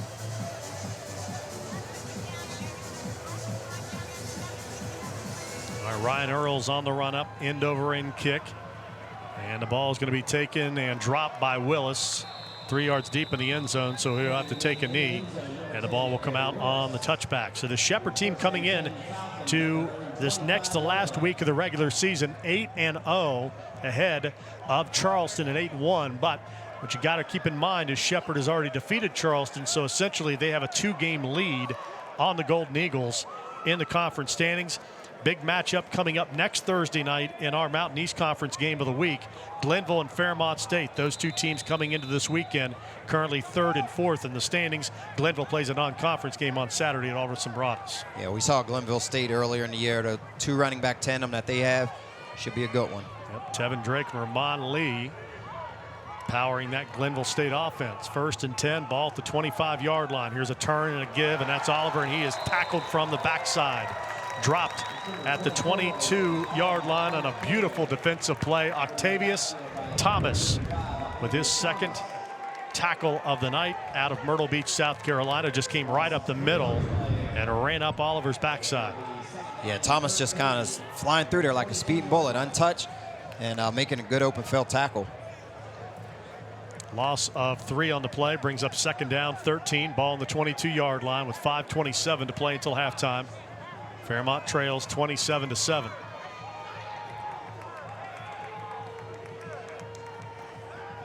Snap and a give, and Oliver puts his shoulder down. Thomas again waits on him, and Oliver will push the pile out to the 24 for 2 yards, and will bring up 3rd and 11. Now here's the danger for Fairmont State. The last thing you want to do is give the ball back to Shepherd. You put yourself behind the sticks here with 5 minutes to play. Rams still have 2 timeouts, so if they get a stop here, they'll burn one there, and you'll give this high explosive offense another crack at the ball in the half. And that tells you what Fairmont State needs to do here in this situation. That's convert on 3rd down to keep the ball away from Shepherd. All right, 3rd and 11. And Fairmont State tonight 3 of 7 on 3rd down conversions. Needing this one to just keep Shepherd's offense on the sideline. Shotgun sidecar, trips right, single receiver to the near side. Snap is going to be a draw, handoff, and running up the middle is Oliver. Breaks a tackle over the 30, and he'll bring it out to the 36-yard line and a 1st down. Hard run from the redshirt freshman James Oliver from Tyrone, Pennsylvania. You know, in the grand scheme of things, you wouldn't think that that's a big play in this game, but it is. Oh, yes, huge play. It keeps the ball away from Shepherd. And again, you move the sticks on 3rd down. That was a good play call. You want to be able to get some separation between the Shepherd defensive line getting upfield and showing the pass and letting their linebackers go ahead and drop back. Good play by Fairmont State. Ran through the arm tackle attempt of Keon Robinson as the clock continues to wind under 4 minutes to play in the 2nd quarter. Fairmont a 1st and 10, ball at the 36-yard line. Snap back to Hibbs, big blitz. Hibbs steps up into the pocket. He looks downfield, surveys, now has to run, and will step out of bounds at the 37-yard line. They'll put him out, and that is a run back to the original line of scrimmage. So Hibbs tried to extend the ball and pick up a couple of yards on the play, but unable to do so. But just fortunately for Fairmont State, he did not take a sack in the backfield. You know, I'm not sure what kind of blitz Shepard had dialed up right there, but it feels like 6 guys came right through at the snap of the football. That was a good escapability by Cooper Hibbs. I'm with you. They brought everything but the kitchen sink on that one. Called a gain of a yard, 2nd down 9. Hibbs did scamper out of bounds, but we're outside of 2 minutes, so the clock rolls.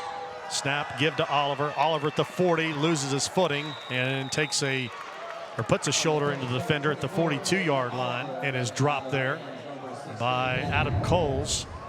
So a gain on the play of 5 yards. And Oliver's been a nice little changeup back tonight for Fairmont State, with White being out of the game with an injury. Yeah, it was a good job by Fairmont State. You have a 3-by-1. You have 3 receivers to the far side, and you're going to run that ball in a weak zone back to the sideline. And it was a good job by Oliver finding some open space to run. But Fairmont still in a clock-killing mode here.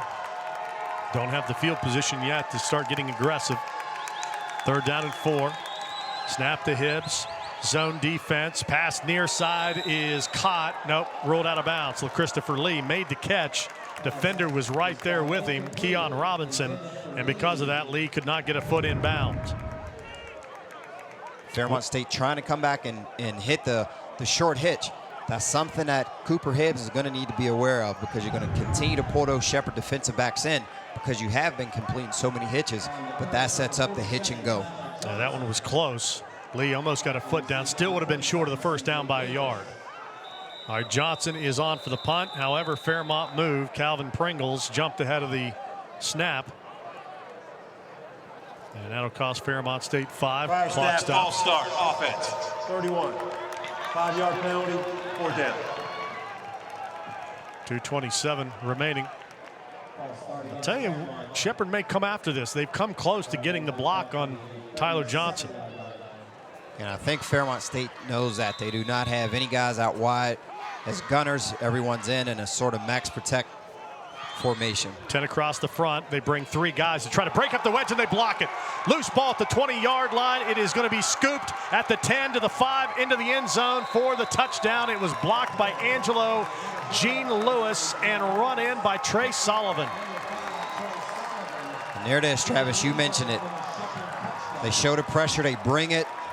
Good job by Sullivan finding where that football is at and being able to scoop it up and get into the end zone. Yeah, it was just a 3-man rush, and Fairmont let the wedge did not step out to the right to get a block on Gene Lewis, and because of that, it was an easy block, and Sullivan scoops it and runs it in for a big Shepherd touchdown on the special teams. Sullivan, the junior, puts the Rams up 33-7 with 2:19 to play. Extra point pending. Got a flag down, and the extra point is up and through. We'll check the penalty.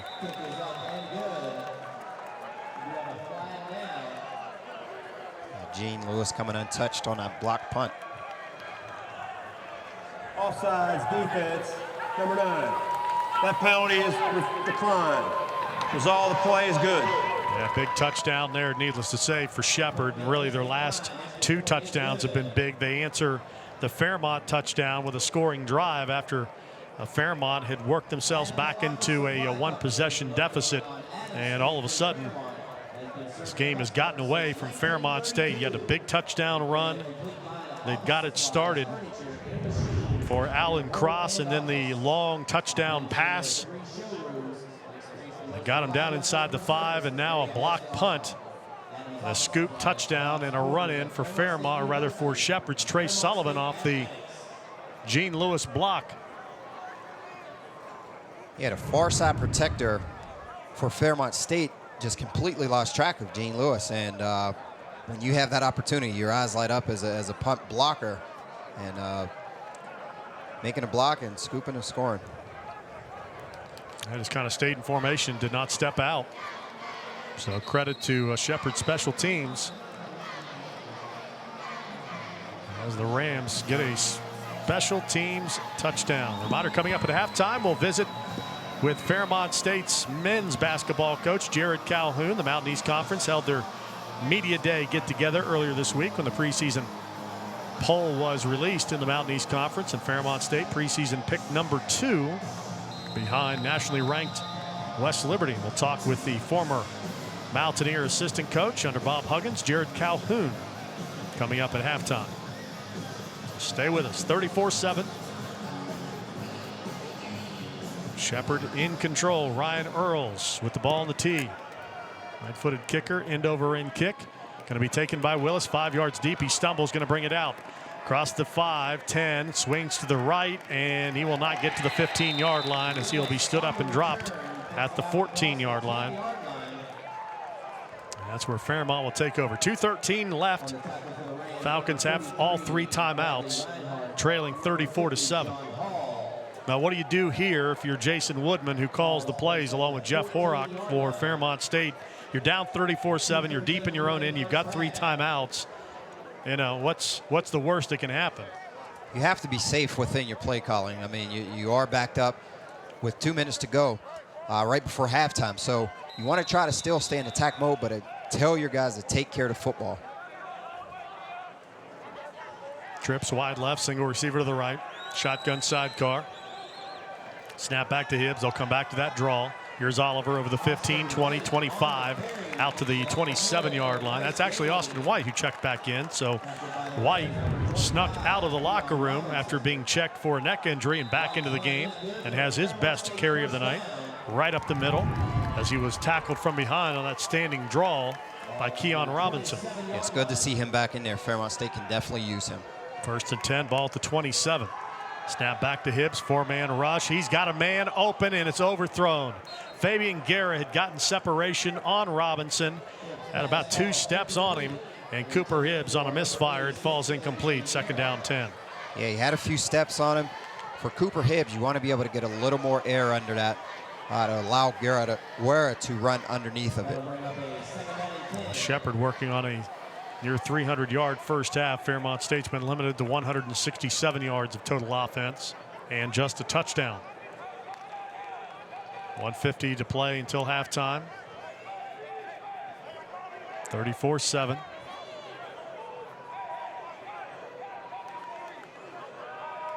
Falcons taking their time out of the huddle.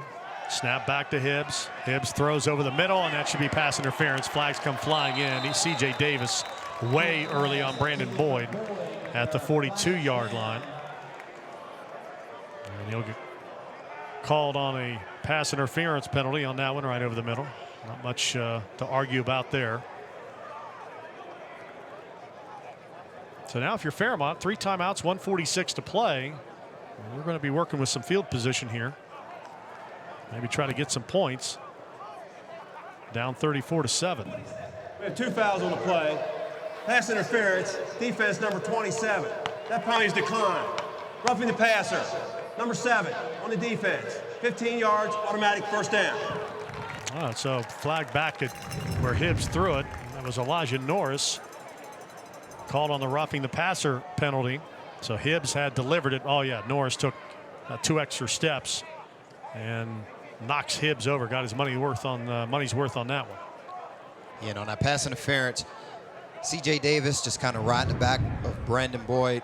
Good job by the ref to be able to spot that. Out to the 42-yard line of Fairmont State. New line of scrimmage, 1:46 to play in the half, 34-7. Shepherd in control, leading Fairmont State. Shotgun sidecar to the left, twins to either side. Shepherd shows blitz. Hibbs is back, has time. Now Hibbs tries to peel to the right, and he needs to get out of the tackle box to throw it away, and he does. Throws it away. And that'll be a clean play. 2nd down 10 at the 42-yard line. Octavius Thomas for Shepherd, applying some of that pressure from the backside. You know, one thing that's interesting about these middle linebackers for Shepherd, they're all small guys, 5'9", 5'11", 6 foot, and just a little over 200 pounds. But these guys can move, and they're really strong. They've always had a ton of athletes on this defense under Monty Cater, and had the honor of watching Howard Jones play on this field. Former Shepherd standout defensive end, started out with the Pittsburgh Steelers, now on the active roster with the Tampa Bay Buccaneers. Had a sack last week against the Atlanta Falcons. 2nd and 10, handoff White, and White is going to be drilled right at the line of scrimmage. And that's big. Chenille Jenkins, 6'4", 275 senior from District Heights, Maryland, who came through to make the stop. No gain, 3rd down and 10. Yeah, Jenkins is a load as well, 6'4", 275, 14.5 tackles for loss on the season. With 8 sacks to go with it, he's a force. Tell you the thing you like about Shepherd's defensive linemen, they might be undersized, but what they give up in size, they have in athleticism and foot speed. I mean, they're guys that can move. You know, really even their nose guard. Clock under a minute. Snap back to Hibbs. Hit as he throws, wounded duck, and the pass over the middle is going to be incomplete. Christopher Lee had a play on the ball. But Keith Davis, the outside linebacker, knowing that ball was deflected, came up and made a good defensive play to keep Lee from catching that one. Fairmont State forced to punt again with 48 seconds to play. Last punt was blocked and returned by Trey Sullivan for a touchdown. And after that last block, I would not be surprised if Shepherd came after this one again. Snap back, Johnson this time a 2-man rush, and they nearly got to him, and they do run into Johnson. Punt at the 25, inside the 20, and it's going to bound down to the 5-yard line. It was a 4th and 10, and this should be I think a running into the kicker, not a roughing penalty. So it's only going to be a 5-yard penalty, so Fairmont will probably decline it and take Johnson's punt, which died down at the 5-yard line.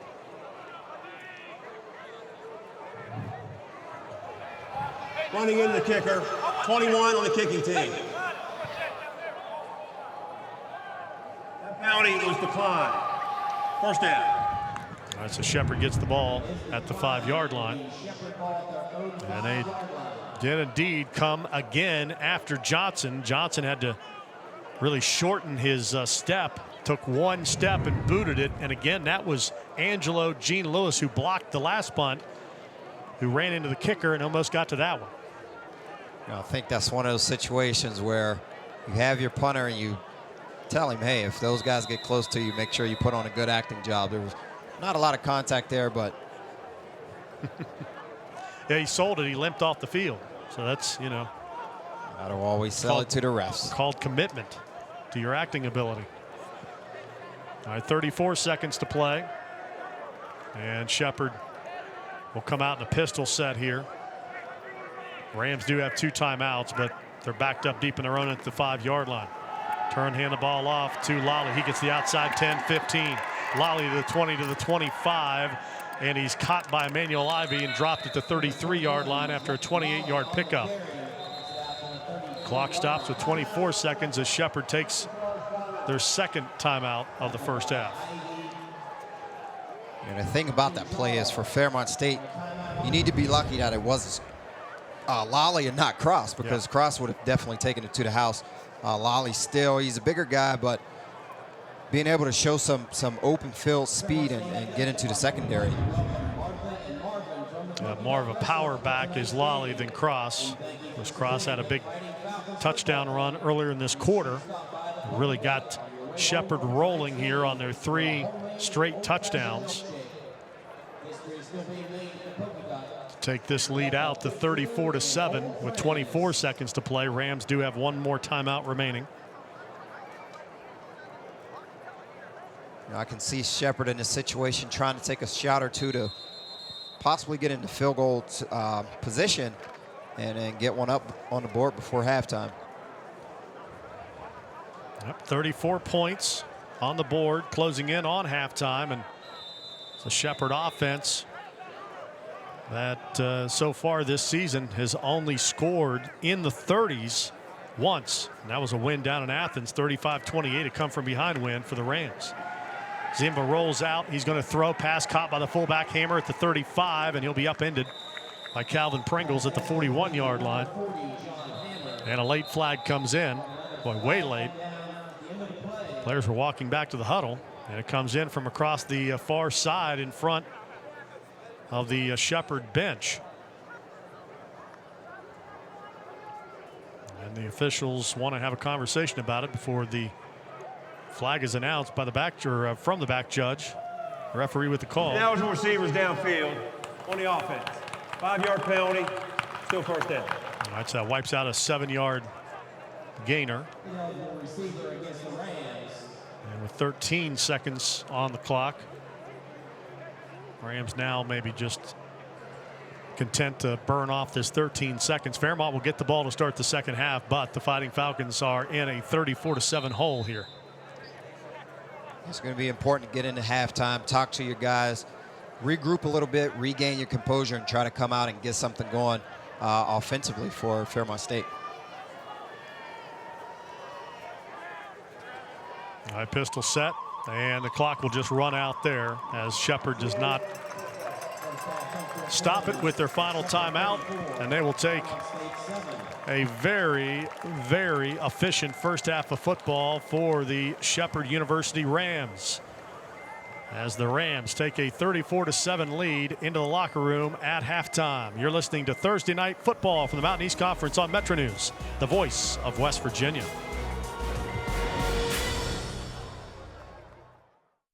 I like things fast. So I was first in line when Frontier started offering a year of Amazon Prime. I don't wait for shipping, and I get instant access to thousands of shows and movies using Frontier's fast, reliable internet. Switch to Frontier high-speed internet for just $19.99 per month with qualifying phone and 1-year agreement on new internet service, and get 1 year of Amazon Prime. It's movie time. Get Frontier high-speed internet today. Call 1-888-FRONTIER. Founded in 1872, Glenville State College is the only 4-year college in Central West Virginia. But we are unquestionably the best small public liberal arts college in the country. Come visit us in person or online and see our new Waco Center with its Land Resources Department and sports facilities, as well as our new student housing and updated science labs. Come to Glenville and see why Glenville State College is where you belong. We have so much to celebrate in Division II, but we're especially proud of our commitment to Make-A-Wish. Division II student athletes have led a 10-year initiative to raise funds and help grant wishes of children with life-threatening medical conditions. Nearly $3 million have been raised, and hundreds of children's wishes have been granted. We play hard, we work hard, and we support others in need. Why? It's simple. Because we care.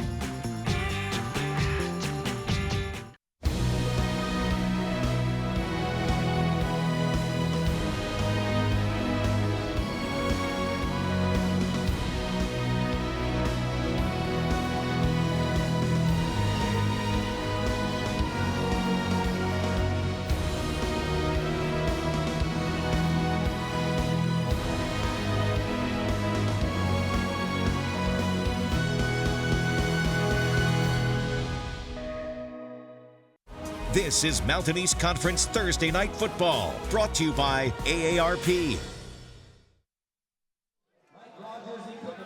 Back at halftime at Duval Rozier Field in Fairmont. Shepherd leading Fairmont State 34-7 here at the break.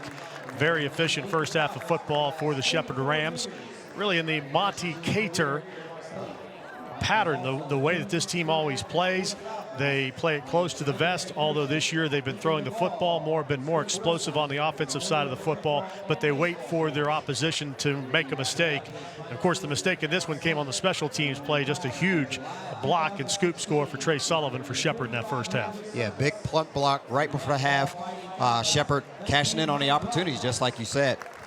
Yeah, you look at the way the Shepherd offense, very efficient in the first half. We talked about Jeff Zimba, and you know, through the course of his career, he had been known really as a game manager, a guy that took care of the football, didn't make a ton of plays, made plays when called upon, but you can see that really the offensive philosophy for Shepherd has changed this season. They've got Billy Brown as a great wide receiver. They got a pair of outstanding running backs that they get involved in the pass game. So because of that, it's really become an I don't want to say air cater, but they're putting the ball up this year. Yeah, Jeff Zimba, he has playmakers all around him.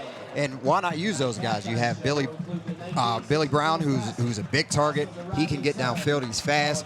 Utilize him. Let's talk about the Rams defense really setting the line of scrimmage. We talked as one of our key in the pregame whether or not Fairmont State could run the football this season against Shepherd. Didn't have any success running the ball a year ago in Shepherdstown. And if you look at the numbers even worse so far in that first half. Negative yards rushing for Fairmont State. That front four from Shepherd has gotten the job done. And that's been one of the big matchups we talked about in the pregame. Can Fairmont State run the ball against this Shepherd defense? Shepherd's defense very active up front. Defensive line, they've been doing a good job up front, and it's something that they're going to need to correct in the second half. Yeah, Fairmont State finds themselves trailing 34-7, so now in a situation where they get the ball to start the second half, and I don't know how much you can try to establish the run game or make adjustments to try to get the run game going in the second half. Hibbs is going to have to throw the ball an awful lot, and honestly, Rasheed probably going to have to get some help from Shepherd in the second half. Yeah, you're going to need to change things up scheme-wise if you want to keep the ball on the ground, but it's, again, important that your front 4 or 5 guys up front protects in the passing game and give you time to get the ball off. Yeah, so dominated performance from the #1 team in the region, the 6th-ranked team overall in the first half, as the Shepherd Rams take a 34-7 lead on Fairmont State at the break. Tonight's halftime presented by the West Virginia Veterans Nursing Facility.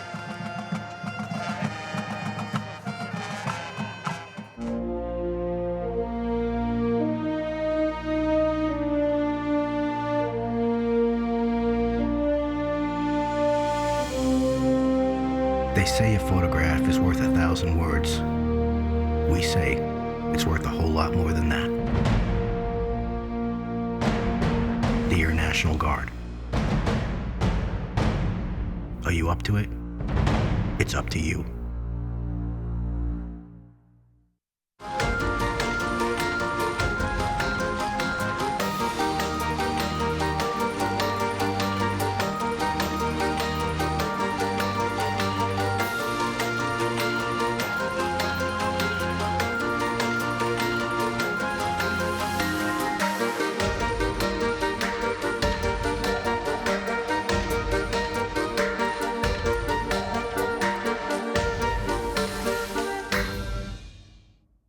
Whether you want to compete as an athlete or cheer from the stands, Concord has a place for you.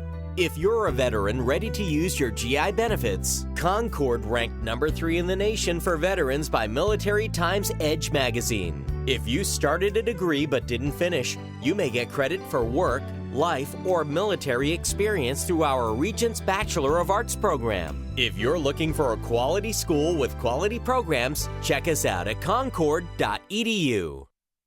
A home for our heroes. That's what the West Virginia Veterans Nursing Facility in Clarksburg offers. Personal, compassionate care in a state-of-the-art facility that includes a licensed Alzheimer's unit, a chapel, access to secure gardens and porches, regular outings, recreational opportunities, and much more. No veteran is turned down due to finances. Maximum rates at the West Virginia Veterans Nursing Facility are 1/3 of the national average. Visit veterans.wv.gov or call 866-WV4-VETS.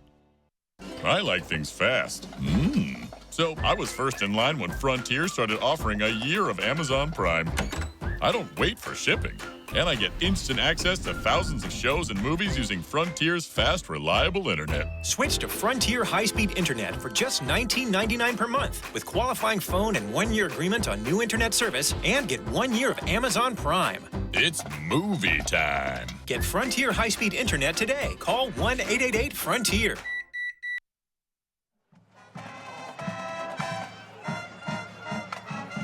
Back at halftime, 34-7. Shepherd leads Fairmont State at the break.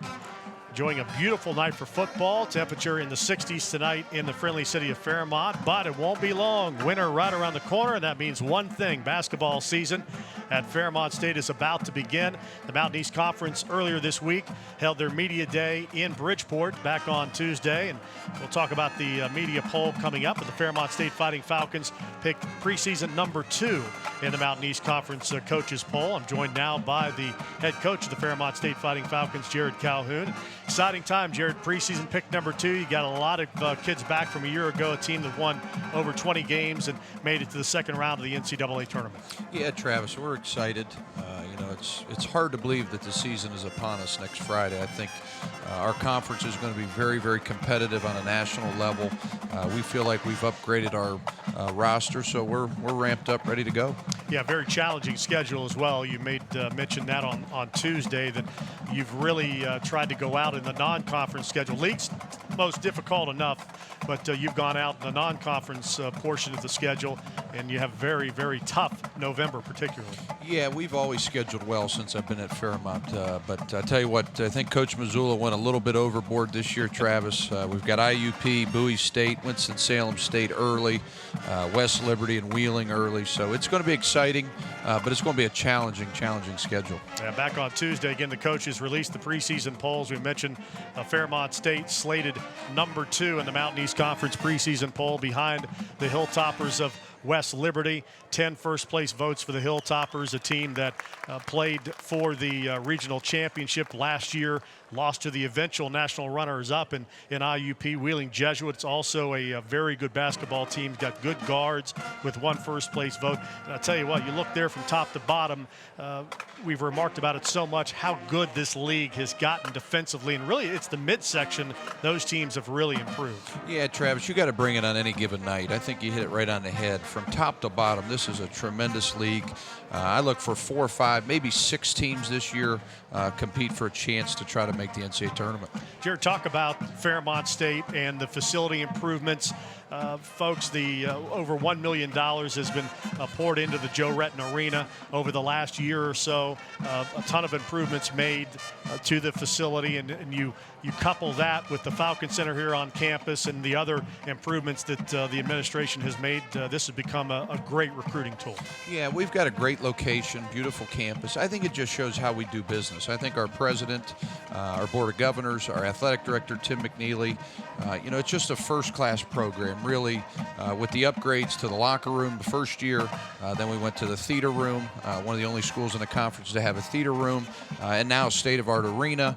And then we're one of the only schools that travels with a charter bus. And those are things that kids want to see, they want to hear, and that's really helped our recruiting.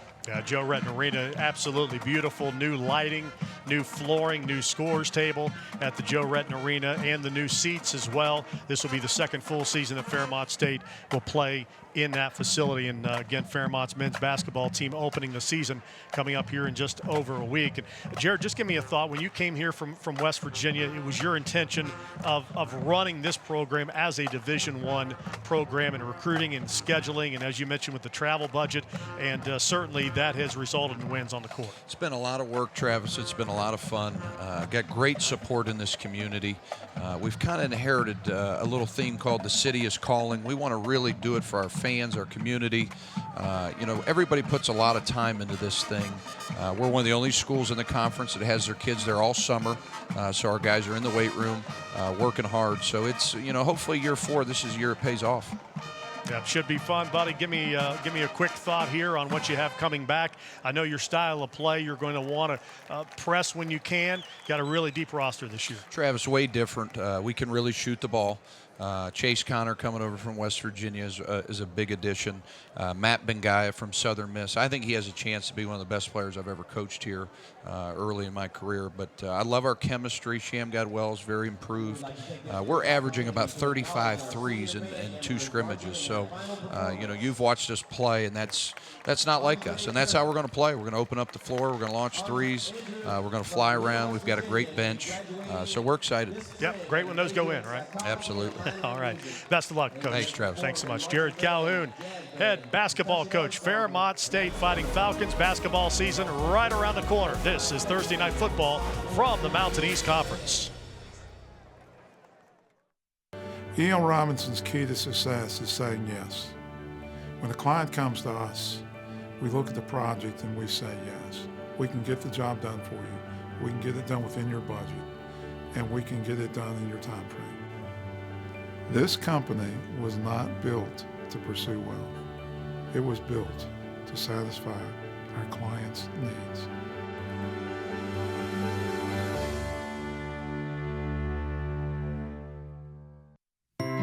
There's a lot to discover in college.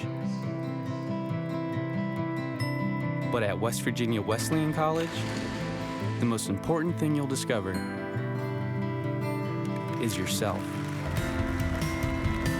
Anytime you get together, perform together, or serve together, you'll be learning more about who you really are.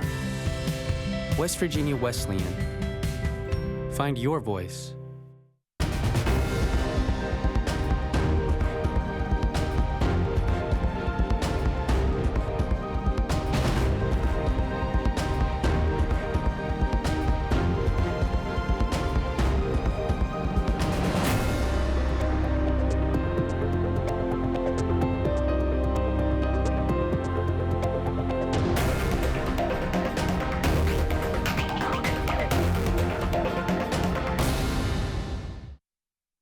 Get ready for the best 4 years of your life at West Liberty University, where a quality education and hands-on learning awaits you, where $5 million in scholarships and the Metro rate makes a quality education possible, where living on campus, joining clubs, cheering for the Hilltoppers, and enjoying our beautiful campus give you the total college experience.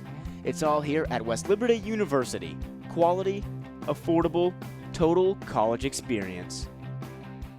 One drop causes a ripple, and that ripple moves across the water, affecting the entire body. Much the same way, when our schools educate our children for high-tech new economy jobs, the effects flow through West Virginia. These technology-based businesses see we have a workforce ready to grow their industry, and they move here. Then our children get those jobs and stay here. Call your state legislator and ask, what are you doing to bring high-tech businesses to West Virginia? From the West Virginia High Technology Foundation. Back at halftime, Shepherd with a 34-7 lead on Fairmont State. Here at the break, Rams on their way to 9-0 with a great first half of football here at Duval Rozier Field. Well, outstanding performances in the Mountain East Conference, and it seems like our Thursday night package has been the key. Jeremy Johnson last Thursday night against West Virginia Wesleyan set a University of Charleston passing record, 301 yards and 4 touchdowns in the win over West Virginia Wesleyan. The former Mountaineer commit is an outstanding player, Rashid. Yeah, there's something about this Thursday night feature game of the week. These guys really come out to play. I don't know if the lights get brighter or what, but they bring it. Johnson, outstanding game last week. Defensive player of the week this past week from down in Cavalier country. UVA wise, Zach Blair, defensive player of the week, 9 tackles, blocked an extra point, has 101 tackles, leading Division II this season. That was Wise's first win of the season as they defeat Urbana 24-19 to give Dewey his first win of the season. Dewey Luss, the head coach from UVA Wise. Special teams player of the week in the Mountain East Conference this past week. We go back to Charleston for Tory Wagner.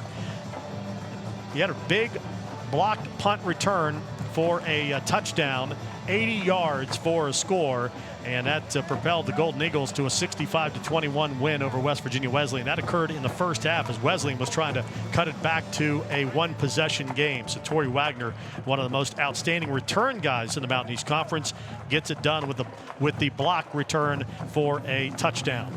Fall sports starting to wind down in the Mountain East Conference. We take a look back at some of the outstanding performances in the MEC, including at the Bridgeport Rec Center. Over 500 to 1,000 spectators watched on the video board at the Bridgeport Rec Center as the cross-country championships were won by West Virginia Wesleyan and Concord, stunning the men's side of things.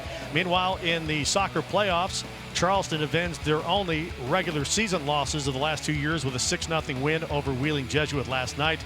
They'll play Notre Dame coming up in the finals on Sunday. Women's soccer semifinals were being played today. Lots of great sports performances, not only in soccer, but also volleyball. Wheeling Jesuit is ranked 6th in the country in volleyball.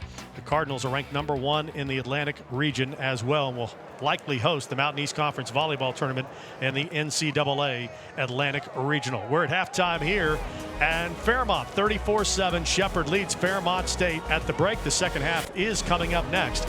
This is Thursday Night Football from the Mountain East Conference. I like things fast. So I was first in line when Frontier started offering a year of Amazon Prime. I don't wait for shipping, and I get instant access to thousands of shows and movies using Frontier's fast, reliable internet. Switch to Frontier high-speed internet for just $19.99 per month with qualifying phone and 1-year agreement on new internet service, and get 1 year of Amazon Prime. It's movie time. Get Frontier high-speed internet today. Call 1-888-FRONTIER.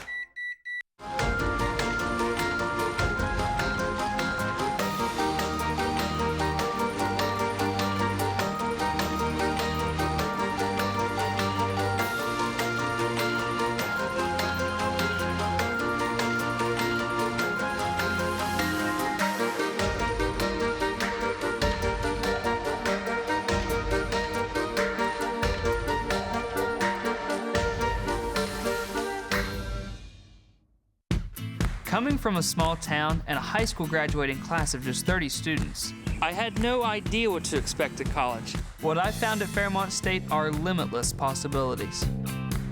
I'm the student government president. I work in the admissions office. I'm double majoring, and I have a great internship this year. I can really say my life changed here. I'm Mitch Moore.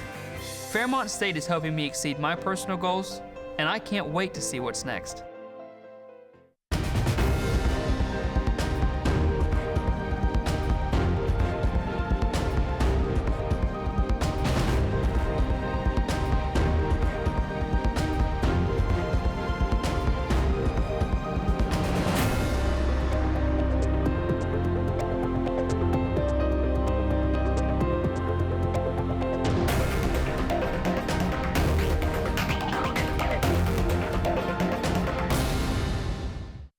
This is Mountain East Conference Thursday Night Football, brought to you by AARP.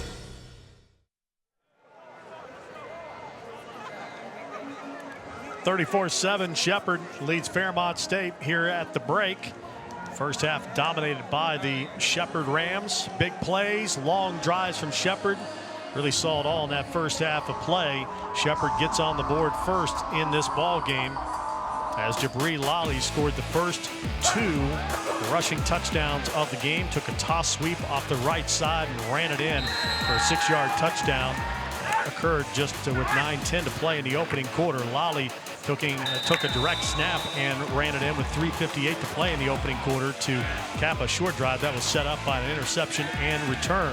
Fairmont would get on the board for the first time in the game on a deep fade pass to Brandon Boyd. A nice over-the-shoulder catch from Cooper Hibbs to put Fairmont to within 6 points of the lead, but an answer right back for the Shepherd Rams on a 15-yard touchdown pass to Gene Lewis to make the score 20-7. Big play the first half, 1 of 2 for Shepherd. Alvin Cross, a 72-yard touchdown run where he fought off Calvin Pringle's tackle attempt and high steps it into the end zone for the touchdown, and then the big block punt to end the half. Trey Sullivan on the scoop and score on the Gene Lewis punt block. He runs it in for the touchdown, 34-7 here at the break. First half stats dominated by the Shepherd Rams. 319 yards of total offense, and Rasheed, great balance from the Rams passing and running the football. Yeah, and I think we know why Shepherd is undefeated at this point. They dominate on both sides of the football. Offensively, they can't be stopped, and defensively, their defensive line is really aggressive, and they have high motors and they don't stop. So it's creating some confusion in the backfield for Fairmont State, and they're going to have to find an answer in the second half. 2 turnovers for Fairmont State led directly to 14 points. I think the other interesting stat there in that first half, time of possession. You know, normally this is a Shepherd team that they absolutely just strangle the clock and possess the football, but not this year. It's a high-scoring, quick strike type of offense, and because of that, Fairmont State is winning the time of possession by a lot, nearly 7 minutes in that first half of play. Plus for Fairmont, however, Shepherd limited them to just 7 points. All right, here we go. Second half underway. The kickoff from Ryan Earl is going to be taken by Willis over the 5, 10, 15, and he'll spin to the 20 and will crawl out to the 23-yard line on Aaron Willis's kickoff return to start the second half, and Fairmont will take over with 14:53 to play in the third quarter, trailing 34-7. So this is a fun time when you get to see some of the second half adjustments that were made for Fairmont State. Again, we mentioned up front, make sure you continue to protect and run block. Help your running backs. Try to have some running room through these tackles. And I think for this Fairmont State team, they wanted to win this game, but they wanted to compete, and they still got an opportunity to do that, trailing 34-7. Here's a handoff to White. He runs it off the left side, brings it over the 30 out to the 31-yard line, gain of 8, and late flags come in from everywhere. So White tackled down. Fairmont believes this penalty is going to go on Shepherd. And things at times tonight have been a little chippy here. The officials doing an outstanding job of trying to reel it in here. Conduct, number 25 on the defense. 15-yard penalty, automatic first down. That's a 15-yard penalty on Keon Robinson after that run from Austin White. off the left side. Just another stretch give out of the pistol set. And White tackled by Keon Robinson on the play, and Robinson got up and delivered a shove to White after the play had ended. Yeah, and usually you want to be smarter than that in that situation. Keon Robinson, you're a senior. The ref is always going to see the second guy, so just be smart, use your head, and just walk back to the huddle. And really the only negative for Shepherd this season, they've been penalized a lot. 87 flags coming into the game.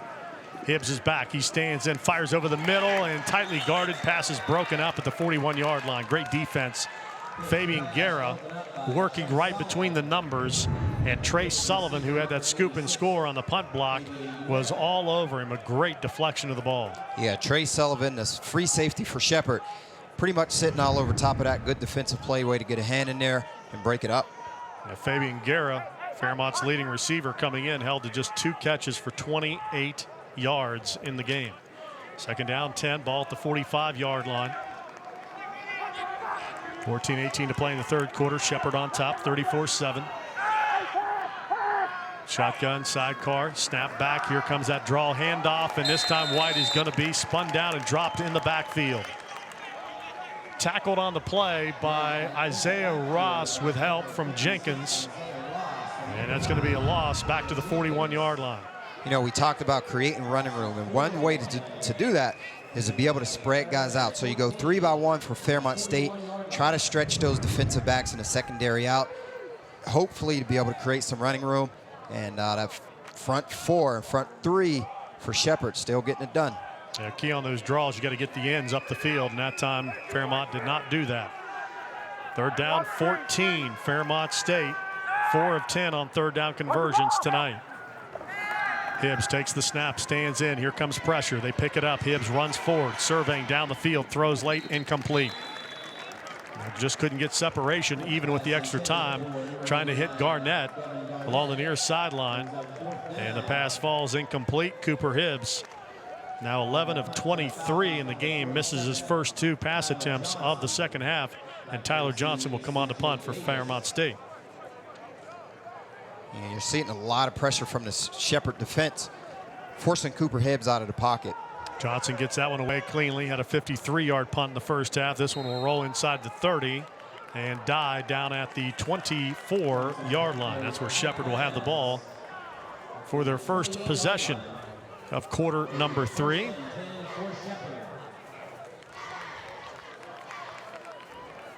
Here in the third quarter. And the Shepherd team ranked number 6th in the nation in last week's AFC Division II coaches poll. West Georgia, number 1 team in the nation in Division II with 25 first place votes. And Ashland, Ohio, down there across the river from Huntington, checking in at number 5. It's first down from the 27. Swing pass out of the backfield, and it's dropped. Incomplete. Trying to hit Alan Cross, and Cross just left the ball behind him, looking upfield. That'll bring up second down. You know, I always say one of the easiest passes to drop is the easiest pass to catch. You want to make sure you secure that catch, get your eyes on the ball before you turn upfield to make a move. Yeah, Cross looked upfield and was trying to survey what his buddy Billy Brown was doing on the block there and how he could work off of it. Second down, 10. Just the 5th incompletion of the game for Zimba. Here's a handoff off the right side. Ball comes out to the 31-yard line. Go back to Cross on that handoff. Tackled by Quincy Redmond for Fairmont State. Gain of 3. Third down and 7. Shepherd tonight, 50% on third downs. This will be the 5th, only the 5th third down opportunity they have faced in the game.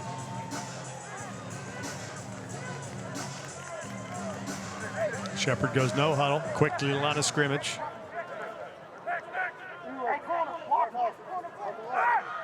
Long count, hard count. Jeff Zimba's back. He looks left, throws out of the backfield, open cross, turns upfield, 35, 40, first down, 45-yard line. Tackled by Marcus Porter. They'll say he stepped out at the 43, but that's a gain of 12 and a Shepherd first down. I mentioned in the first half that this Fairmont defense all season has been picked on the swing passes to the backs out of the backfield, and they come back to it there and exploit Fairmont's weakness defensively. Yeah, and that's definitely something that you see during film study during the week.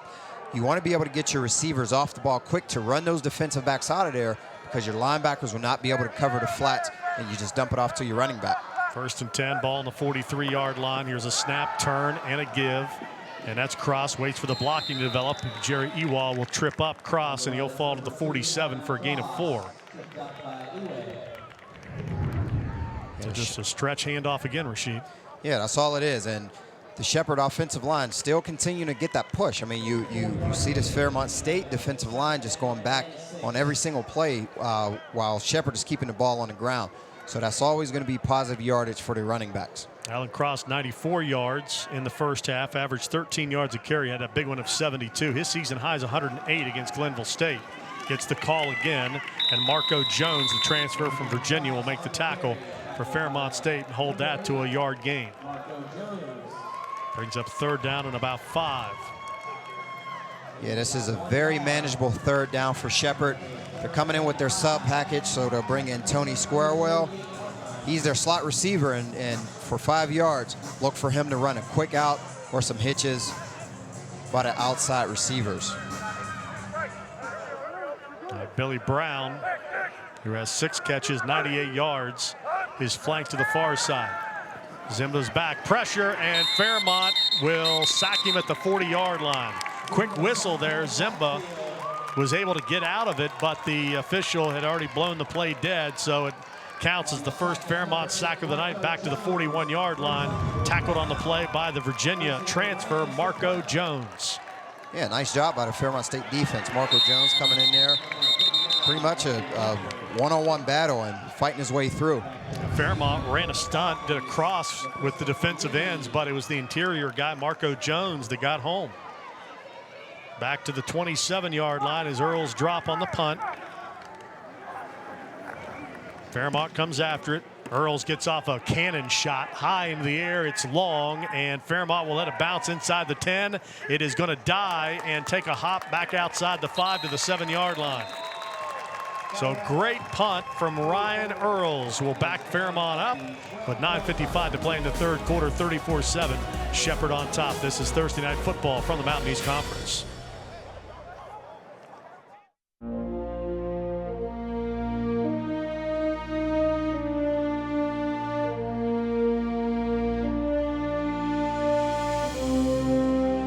They say a photograph is worth 1,000 words.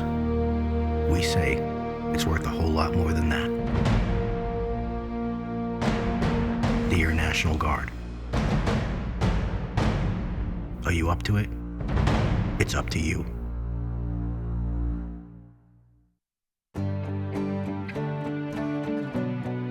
Use your gifts.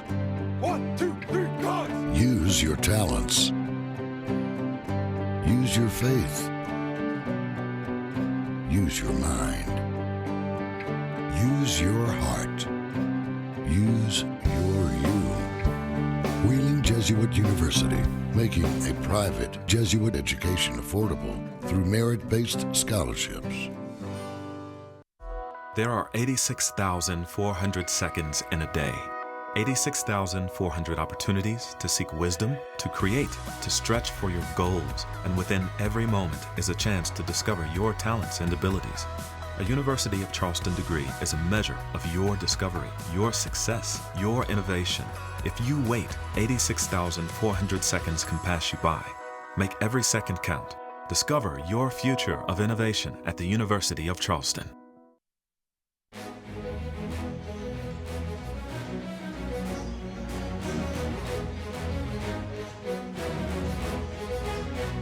(34-7), 3rd quarter score, 9:55 remaining. Shepherd on top by a 34-7 count. Coming up this weekend in the Mountain East Conference. This is the next to last week of the regular season, and it finds the University of Charleston, the 2nd place team in the MEC standings, non-conference game against Alderson Broadus at noon on Saturday.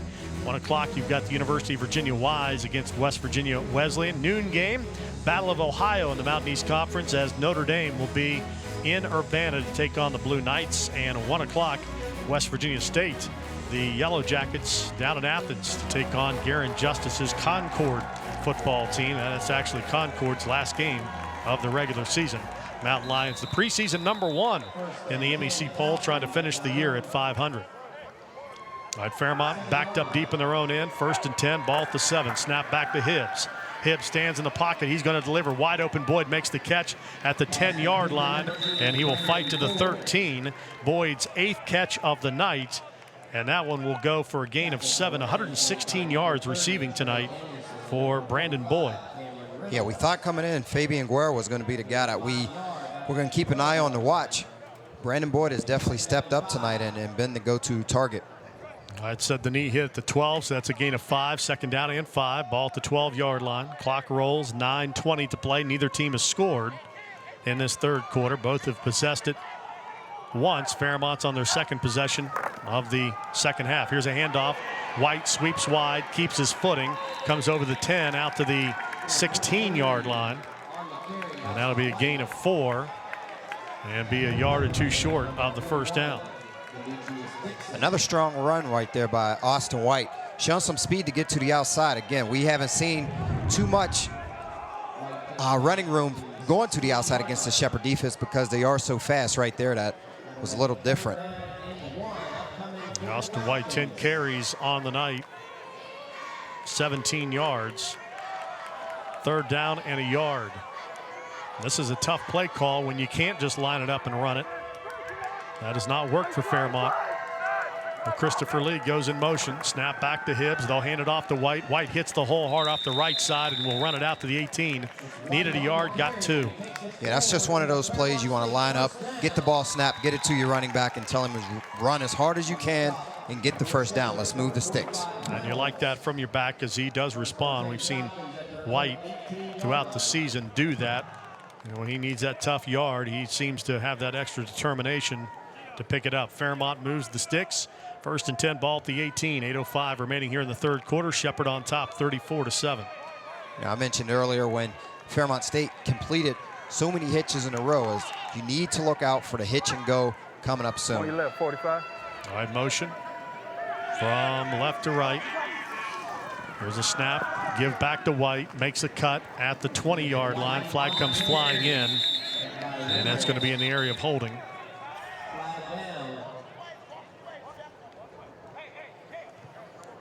So Fairmont will back up 10 yards here on the holding penalty on the right side flank. With 7:44 to play in the 3rd. Shepherd on top, 34-7. Offense, number 8. Half the distance to the goal. Replay, 1st down. Christopher Lee called on the holding penalty. You know, and that's not the direction you want to go in right now if you're Fairmont State. You need to give yourself as much room as possible because your play calling does change the closer you're backed up in your own territory.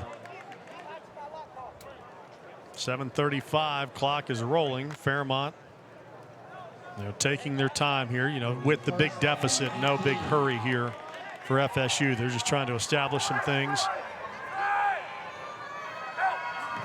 Play this game as if it's 0-0. Hibbs back, will pump and go, overthrown. Christopher Lee had a slight step, but really not a whole lot there in the pass, well overthrown. And boy, great job.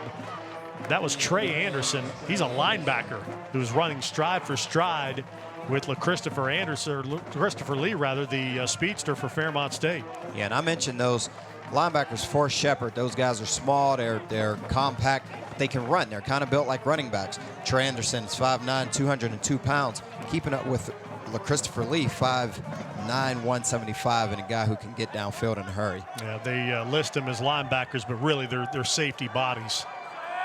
And great job by Anderson there. 2nd down, 19. Hibbs back. Swing pass out of the backfield. White makes the catch, turns over the 10 with a flag down 15 out to the 21-yard line. And that is going to be an easy call for the official as the offensive lineman who got out there to try to get the kick out block, Ira Davis Jr., caught the Shepherd defender around the neck and kind of hog-tied him. And that's going to be a flag back inside the 10-yard line on Fairmont State. 59 offense. Half the distance to the goal. So this drive for Fairmont State going in the wrong direction after having decent starting field position after the punt. And this is perfectly fine with Shepard for this clock to roll. And there's not too many times where you're going to get away with that penalty, especially right in front of the ref's eyes right there. All right, wipes out a gain to the 21-yard line. Fairmont will snap this off from the 4. Second down, 24. Ball on the FSU 4-yard line.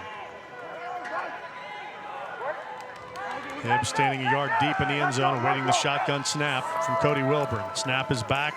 Play action. He looks, throws, pass batted down, incomplete. Was looking for the crossing route from Garnett. Hibbs threw it, and he got hit as he threw. The ball's incomplete, and Hibbs is down in the end zone. Gets up slow. And the trainers come out to check on Cooper Hibbs. He'll have to come out for a play. So play action in the backfield. Hibbs stands in, and boy, they got him from the weak side, and he was just buried on the play by Connor Simpson. Yeah, Simpson coming off of the edge untouched. And it's a good thing Cooper Hibbs let go of that ball when he did, because one split second later, he would have got nailed from the blind side. All right, Tyler Pate will come in at quarterback for Fairmont State, product from Hurricane, West Virginia. One-time Marshall Thundering Herd quarterback. Tough spot for your starting quarterback to be in, much less your backup, and Pate has not seen any action this season. I believe this will be his first snap of the year. Yeah, not to mention it's a 3rd and long situation. 3rd and 24 from the 4. And going to go back to that draw handoff, White. And White will drag a defender out to the 10-yard line. That was Keon Robinson who went for the ride. Punt time for Fairmont State with 6:15 remaining here in the 3rd quarter. Tyler Johnson will come on. Has already had a punt blocked here tonight. Scooped and scored. Averaging 37 yards per punt on 4 kicks so far. Boots this one cleanly. It's going to be a low kick. And C.J. Davis will just let it bounce across midfield, and it rolls all the way down to the 42-yard line. So effective punt for Tyler Johnson. 5:47 to play in the 3rd quarter. We're holding steady, 34-7. Shepard on top. This is Thursday Night Football from the Mountain East Conference. A home for our heroes. That's what the West Virginia Veterans Nursing Facility in Clarksburg offers. Personal, compassionate care in a state-of-the-art facility that includes a licensed Alzheimer's unit, a chapel, access to secure gardens and porches, regular outings, recreational opportunities, and much more. No veteran is turned down due to finances. Maximum rates at the West Virginia Veterans Nursing Facility are 1/3 of the national average. Visit veterans.wv.gov or call 866-WV4-VETS. Celebrate the soggy shoes and the slow starts. Celebrate the lessons learned along the way.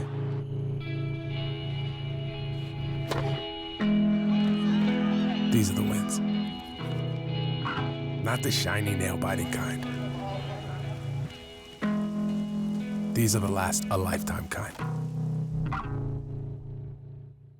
I picked Shepherd University because I'm not just a number. One of the things that surprised me is how friendly everyone is. I like being able to walk down the street and have the professors recognize me by name. I'm constantly learning. It also has taught me so much about myself and about what I want to do with my future. The location at Shepherd is amazing. Cities like Washington, D.C., Baltimore are only about an hour, hour and a half away. You just got to see it. Once you see it, it just takes your heart.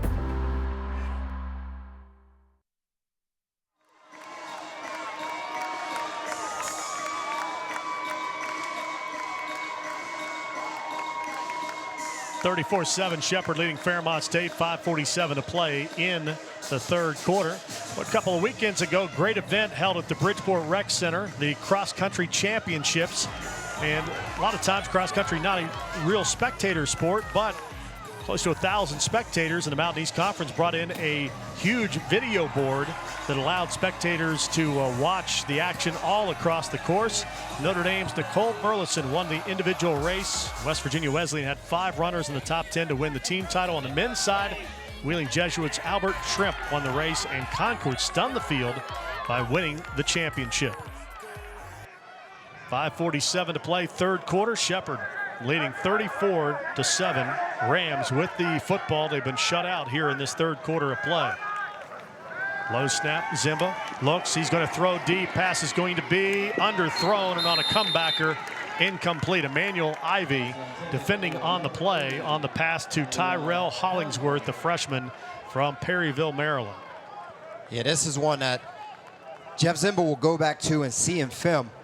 Had you looked up top, you had Billy Brown, again, matched up with Gene Charles, and he beat him on his go route.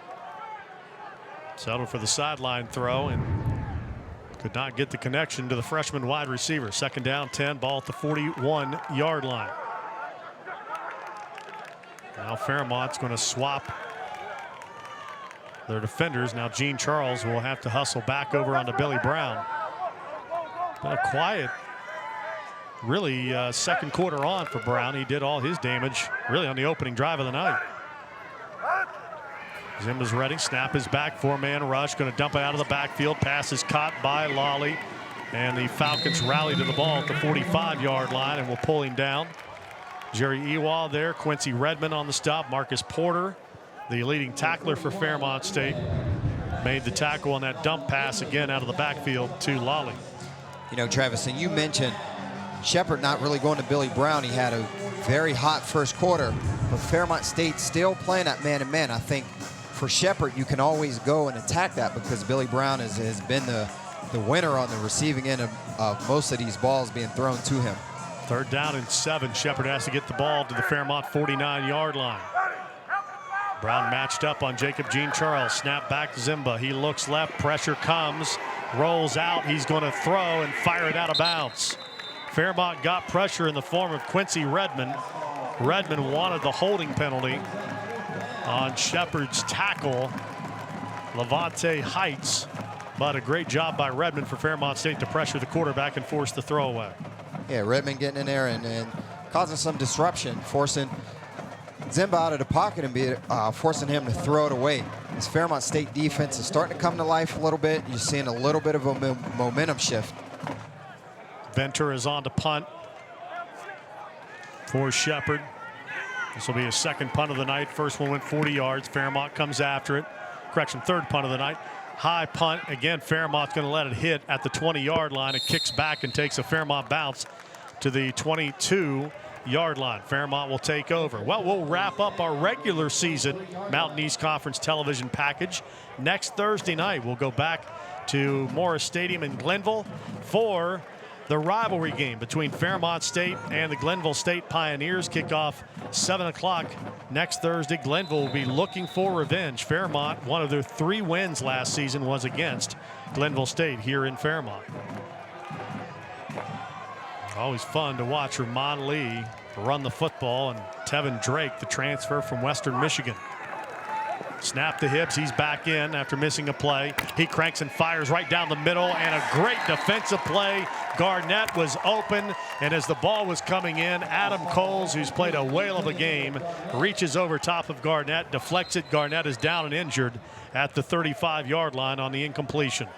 Yeah, Cole's doing a great job right there, showing some makeup speed. It almost looked like he was beat by a step, but again, showing that recovery speed, being able to get a hand in there and break that long pass up. Yeah, here it is again. And that time Coles may have gotten away with a little bit of a hook on that offhand, and Garnett, when he landed, hyperextended his knee, as we see it on the replay, and he is down and injured at the 37-yard line, and hopefully it's nothing more than a tweak. It's just one of those type of plays, Rasheed, where you're stretched out and you land and your leg is extended when you land.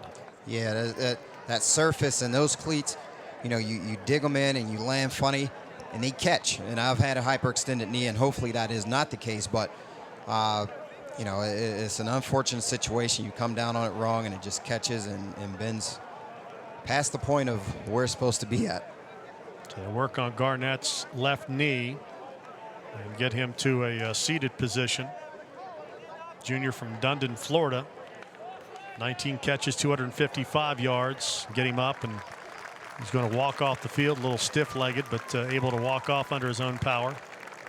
With 4:34 to play in the third quarter. Earlier today, exciting announcement.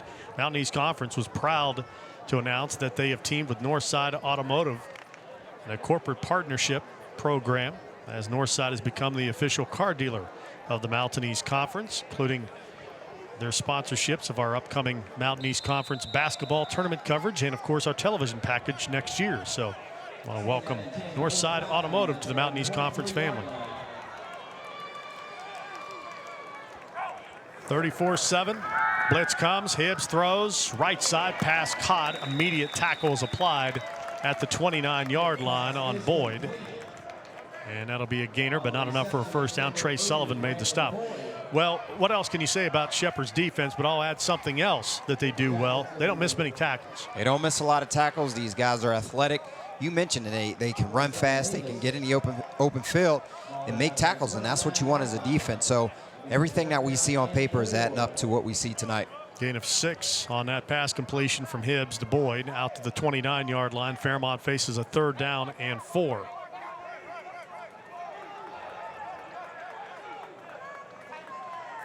Shotgun sidecar to the right, trips to the left, single receiver to the right. Clock winds to 3:45 to play in the third quarter. Snap back to Hibbs. Hibbs throws over the middle, nearly intercepted. Fabian Guerra sat down right at the hash and waited on the pass, and Cameron Reynolds saw it and jumped in front and nearly picked it off. Yeah, this is the one that makes you have nightmares at night. You think about it over and over. Cameron Reynolds had his hands on that football and could have pretty much walked into the end zone had he picked it off. Low snap. Johnson gets it out of there. End over end punt. And that'll take a Fairmont roll. Again, Davis gets away from it. 35-30 and down at the 25-yard line. That's where Shepherd will take over, 1st and 10. 3:31 to play in the third quarter. Shepherd leads 34-7. Now, Fairmont's defense has done a wonderful job here in this third quarter of slowing down and stopping what might be a little bit of a throttled back Shepherd offense at this point. But the problem is Fairmont's offense still having trouble sustaining drives against Shepherd's defense. Yeah, you still have a huge deficit if you're Fairmont State. Shepherd is slowing down a little bit. Last few offensive drive they sputtered. So I don't know if that's Fairmont State's defense or the gas pedal being let up on by Shepherd. Going to start with a run play on 1st down on the handoff off the left side. And Cross takes it. Head for a positive gain. Ran into a massive humanity over there and takes him a while to unpile it, but Cross picks up 3 yards out to the 28-yard line on 1st down. You know, it just seems the last few offensive series for Shepherd has been very slow. Not a lot of sense of urgency. Again, you are up, you have a big lead, so you want to try to get this clock to continue to run. For Fairmont State, I will start going after that ball, trying to strip it out. Fairmont leads the nation in turnovers and giveaway takeaway. Hard count there from Zimba, and it pulled off his own tight end, so we'll get a flag on the play. Fairmont moved but did not come in the neutral zone. 5-yard penalty, 2nd down. That's Jeremy Deason, the junior from Fredericksburg, Virginia, whistled on the penalty. So 2nd and 7 turns into a 2nd down and 12. We see these big leads and teams start to get a little more relaxed and you know, not as focused, and you also see more penalties. Yeah, that's the thing Shepherd's going to have to clean up in the postseason. As I mentioned, they've been penalized heavily this season. That's their 8th of this game. Here's a handoff going to Lally. They'll make that cross. Stays in, and he's tackled down at the 27 by Marcus Porter, and away from the ball, we get another flag that comes in.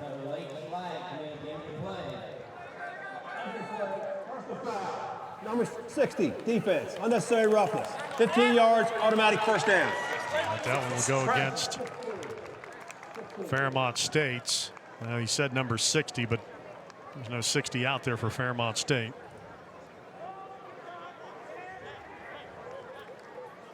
You know, you're starting to see some tempers flare. There's still 2 minutes left in the third quarter. This is something that you usually see late in the fourth quarter. You want to keep these guys safe out here and be smart and eliminate these penalties. There is a 60 for Shepherd. Jacob Kingston, the center. But Fairmont's coach is not questioning the announcement of the penalty. But perhaps they pointed the wrong way. Marked out to the 42. Here's a handoff. Goes to Cross off the left side, and he'll put his shoulder down. Move the ball out to the 43-yard line. After a gain of a yard. Clock goes under 2 minutes to play here in the third quarter. 34-7, Shepherd on top of Fairmont State.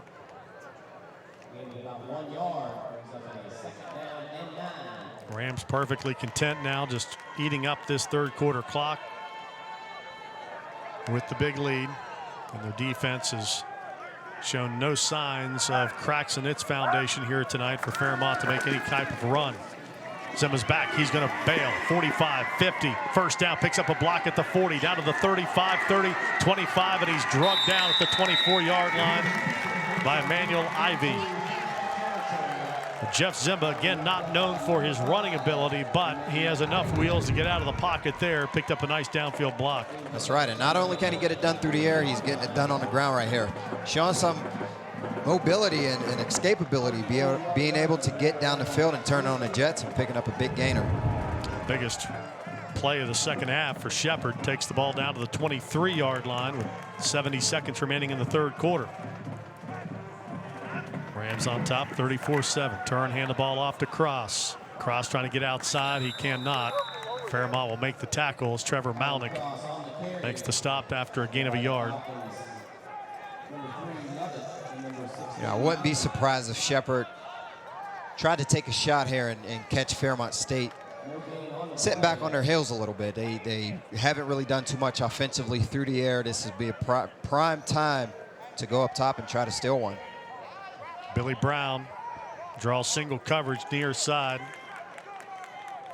That's Emmanuel Ivey, who's guarding him on the island because the safety's in the center of the field. Perfect setup. Here it is. Quick slant. Pass caught. Brown circles back to the right at the 15. Stop and go 10-5 end zone. Touchdown. Shepherd Rams. Billy Brown with his first touchdown catch of the night. Second in school history in receiving yards. And with 19 seconds to play in the third quarter, Shepherd extends their lead to 40-7. There it is, and I caught it. You have Billy Brown matched up backside with a smaller defensive back from Fairmont State. You have a simple slant called. Good pitch and catch. Brown showing some run after the catch ability to get into the end zone. Yeah, that was a nice designed run really from Billy Brown, because Shepherd hit Brown on that slant in the first quarter, so Emmanuel Ivey was playing, towards the center on the slant. Brown makes the catch immediately, circles to the outside, knowing that the defender is going to oversell. Yeah, for a bigger guy, he sure can run. I mean, he's 235 pounds, but he runs like he's 180. Yeah, extra points up and good from Ryan Earl. So just a quick slant. Brown makes the catch, and as soon as he caught it, he was peeling back to his left. So again, Brown, very heady play. Nice design on that one. Emmanuel Ivey trailing on the play, and the Rams cap a 6-play, 75-yard drive and 3:12 remaining in the fourth quarter. And with that touchdown, Shepherd matches their season average at 41 points. What's shocking to me still at this point in the game, late in the third quarter, defensive coordinator for Fairmont State has not got out of man coverage, and he's continuing to allow Billy Brown to beat him up on through the air. 19 seconds to play in the third, 41-7. Shepherd extends their lead out to 41-7.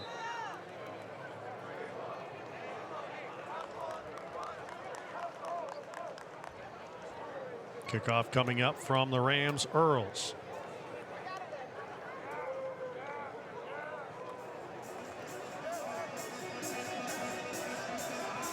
Now, this is not the only Mountain East Conference game going on tonight. Fairmont's next opponent, Glenville State, is in action. Pioneers get a touchdown run from Tevin Drake as Glenville has taken a 38-14 lead on West Liberty.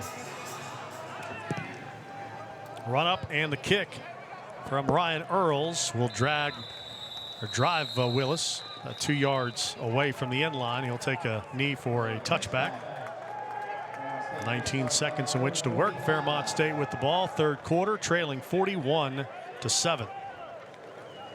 You know, this is the hardest time as a coach to continue to try to get your guys to play, because you're down so much with just a quarter to play, and you want to try to fight to come back, but you know, your players will let up a little bit, and it's unfortunate. It's just a fast start for Shepherd, put you deep in this hole. Again, Fairmont had this at a 13-7 game, 10:37 to play in the second quarter, and Shepherd scored 21 unanswered points to take a commanding 34-7 lead at halftime. Swing pass, and it's dropped out of the backfield. Trying to get Aaron Willis, who lined up at the tailback spot on a little swing pass, and Willis drops the ball, brings up second down and 10. Clock stops 15 seconds. Yeah, Fairmont State doing anything they can possibly do to gain positive yardage. You take a receiver, put him in the backfield, show misdirection, and basically run a wide receiver screen out of a backfield positioning.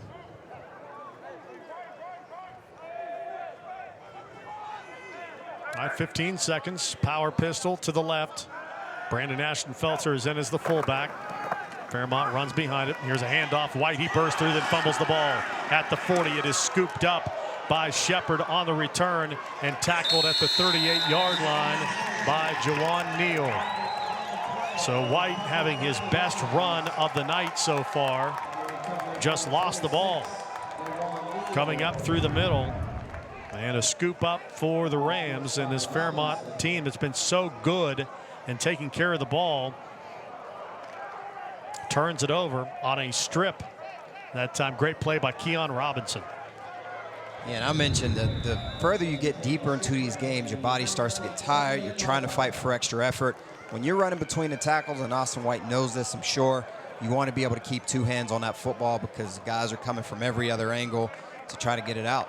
Yeah, Fairmont came in plus 12, giveaway, takeaway, -3 tonight. First and 10 from the 38. Back to pass Simba. He's hit as he throws. That's a loose ball. Empty hand. It's ruled a fumble. Quincy Redmond tries to recover it. He knocks it forward. It is picked up by Fairmont State. Tackled at the 38-yard line is going to be Josh Ballard. So exchange turnovers on the end of the third quarter, the final play, as Jeff Zimba was hit from behind and lost the football. Fairmont recovers. We head to the fourth. This is the MEC Thursday Night Football game presented by AARP on Metro News. I like things fast. So I was first in line when Frontier started offering a year of Amazon Prime. I don't wait for shipping, and I get instant access to thousands of shows and movies using Frontier's fast, reliable internet. Switch to Frontier high-speed internet for just $19.99 per month with qualifying phone and 1-year agreement on new internet service, and get 1 year of Amazon Prime. It's movie time. Get Frontier high-speed internet today. Call 1-888-FRONTIER. E.L. Robinson's key to success is saying yes. When a client comes to us, we look at the project and we say yes. We can get the job done for you. We can get it done within your budget, and we can get it done in your time frame. This company was not built to pursue wealth. It was built to satisfy our clients' needs.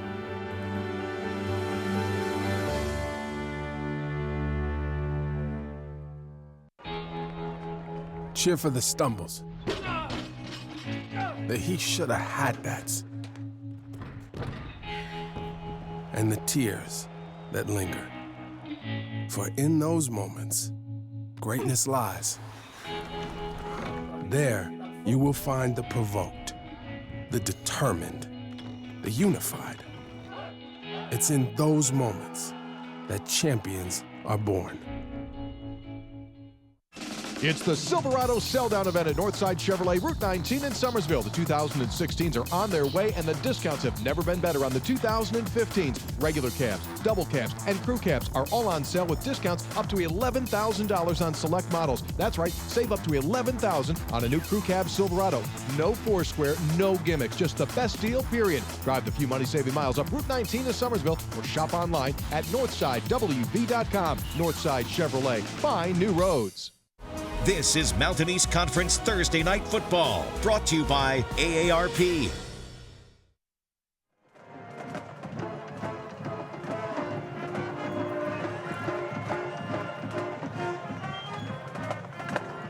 Start of the fourth quarter, Shepherd on top 41-7, but the Rams losing just their 5th fumble of the season as quarterback Jeff Zimba was hit from the blind side. The ball knocked free, recovered by Josh Ballard of Fairmont State, and Dalton Inman, the defensive end, who came off the edge from Claremore, Oklahoma, to strip the ball out of Zimba as he was trying to unload it. Fairmont takes over. Hibbs immediately going towards the end zone at the 5-yard line.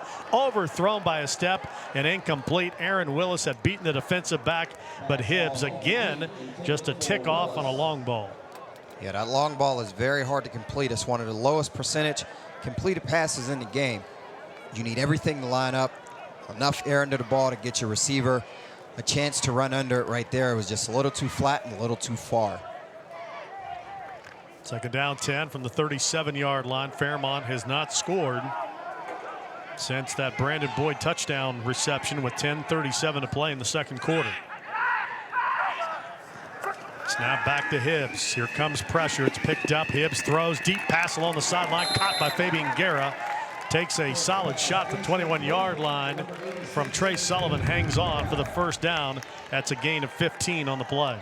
That was a very solid throw right there by Cooper Hibbs. You're on the far side of the field, throwing a deep out to the other side of the field. Fabian Guerra doing a good job of getting open on that out route. And Cooper Hibbs doing a good job stepping up, delivering the football. Just the 3rd catch of the night for Fairmont's Fabian Guerra. Out of Miami, Florida, the junior first-team All-MEC a year ago. 1st and 10, ball at the 22-yard line. Snap to Hibbs, play action. He fires Boyd, and again broken up. Pass thrown a little behind Boyd at the 5-yard line. And these corners for Shepherd have been outstanding. C.J. Davis again coming over to break that one up at the 5-yard line. Yeah, C.J. Davis stepping in there for Shepherd, breaking up that pass, but that was a good play design by Fairmont State.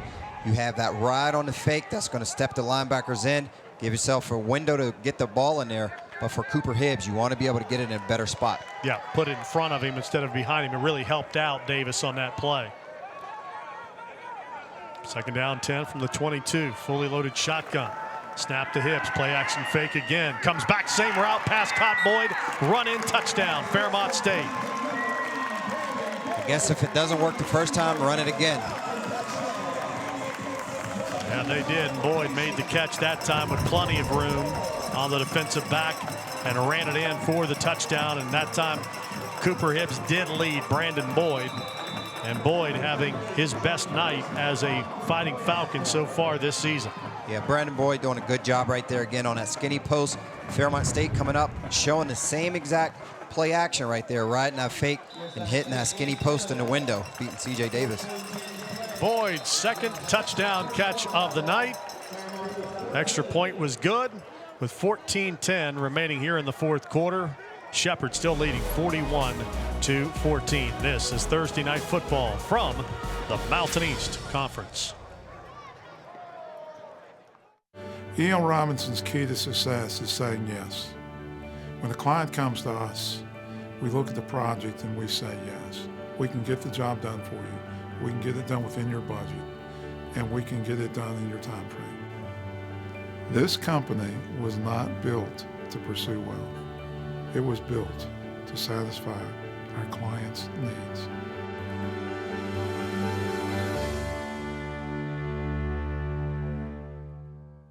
I like things fast. So I was first in line when Frontier started offering a year of Amazon Prime. I don't wait for shipping, And I get instant access to thousands of shows and movies using Frontier's fast, reliable internet. Switch to Frontier high-speed internet for just $19.99 per month with qualifying phone and 1-year agreement on new internet service, and get 1 year of Amazon Prime. It's movie time. Get Frontier high-speed internet today. Call 1-888-FRONTIER. It's on us to stop sexual assault. In any way that we can. To get a friend home safe. To never blame the victim. It's on us. To stand up. To make our community safe for all. It's on us. It's on us to look out for each other at parties. It's on us. To be more than just a bystander. To step up and say something. It's on us, all of us. To stop sexual assault. Learn how and take the pledge at itsonus.org.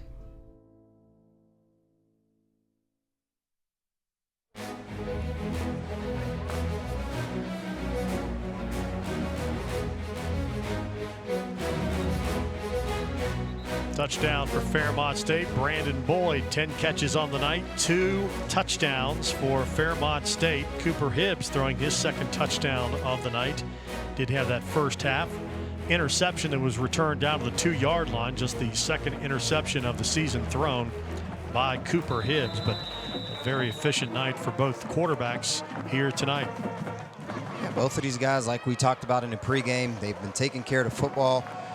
You know, for the most part, you have 1 interception by Cooper Hibbs, which is a badly thrown ball, which is going to come up as a pick 9 times out of 10. But for the most part, they're playing well. Johnny Deerstein on the kickoff. Return will start at the 5-yard line, swinging to the 10. Wed set up 20-25 and dropped at the 27-yard line is Keon Robinson on that return.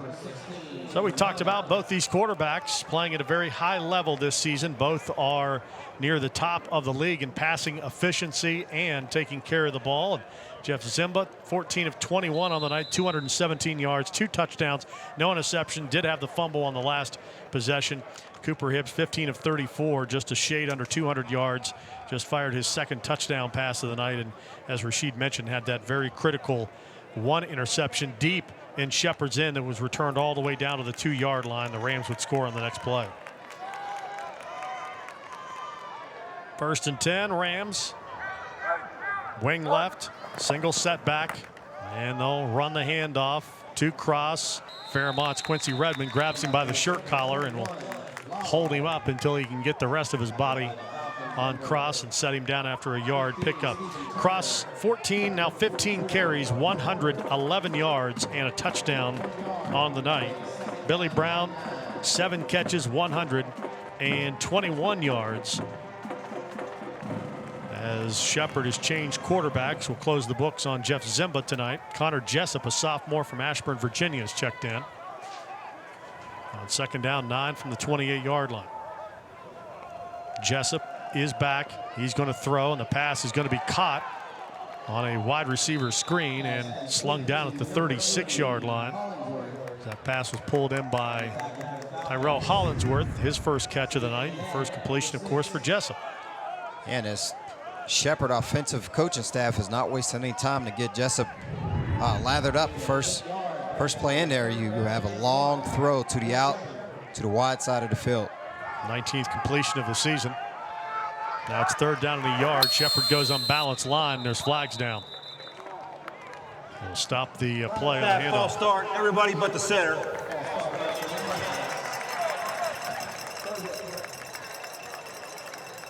Yeah, Kenny Johnson.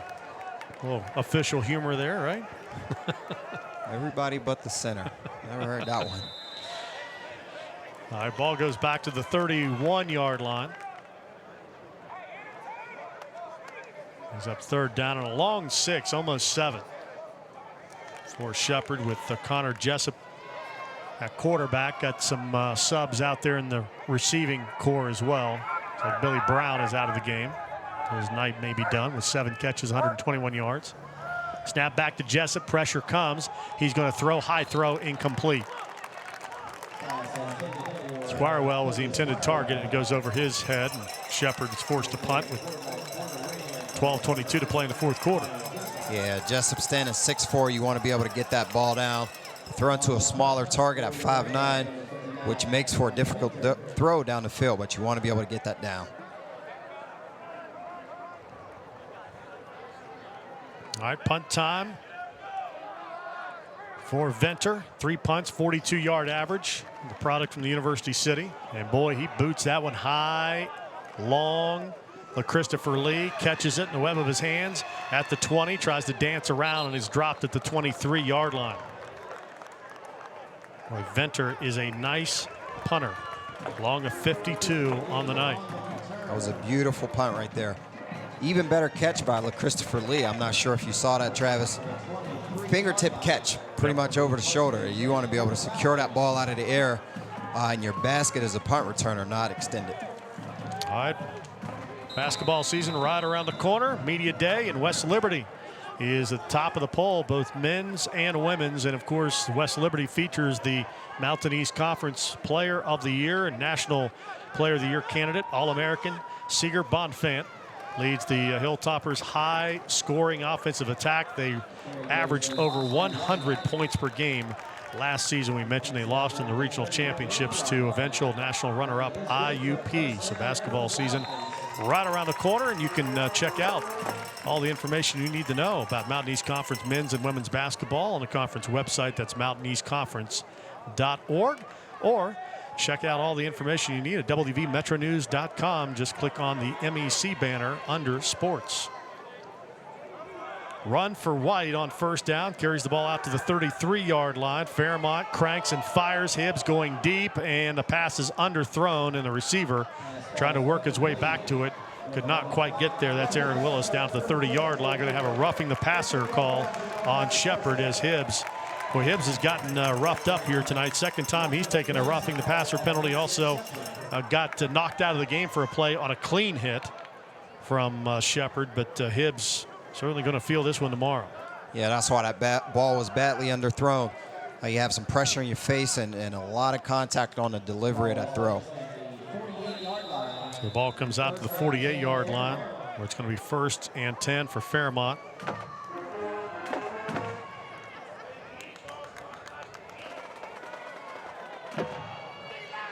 .11:30 to play fourth quarter. 41-14. Shepard, number 6th ranked team in the nation. One game left for the Rams next week at home against Urbana. Snap back to Hibbs. Big time trouble.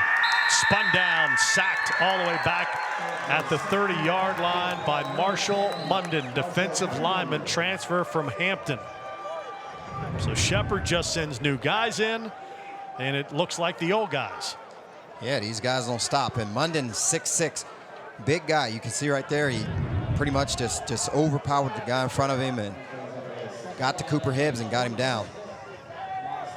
So Hibbs sacked on the play, and he's been sacked a handful of times in this one.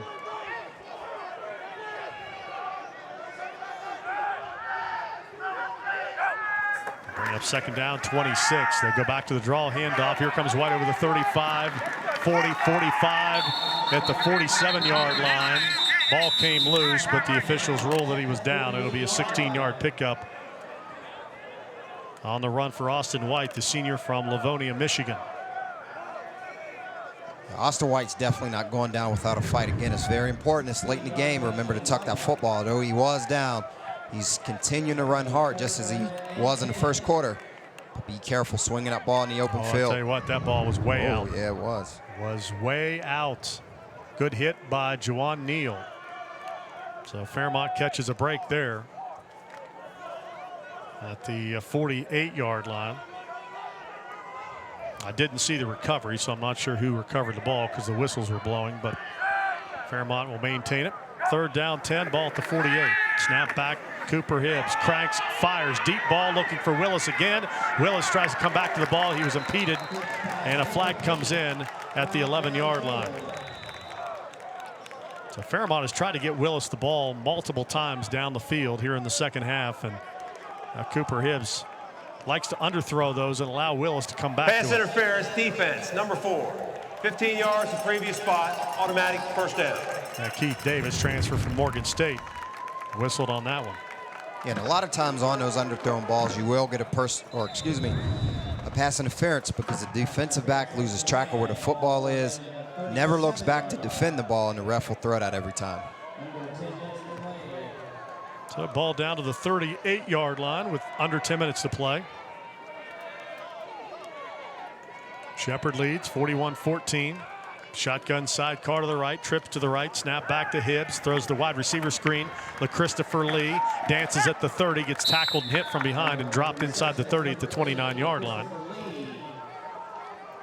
So Lee on a wide receiver screen. Fairmont's not run those a lot. That's normally a big portion of their offense. DJ Cornish made the tackle from behind. That's a gain of 7. Got some backup corners in there, so Fairmont trying them out on the edge here. Yeah, Lee showing some good open field moves right there. Juking a few guys to pick up some good yardage. Second down, 2, trips to the left. Single receiver near side, Hibbs. 9 minutes to play on a rolling clock, is ready. Takes the snap, looks, he's hit, he's dropped at the 37-yard line.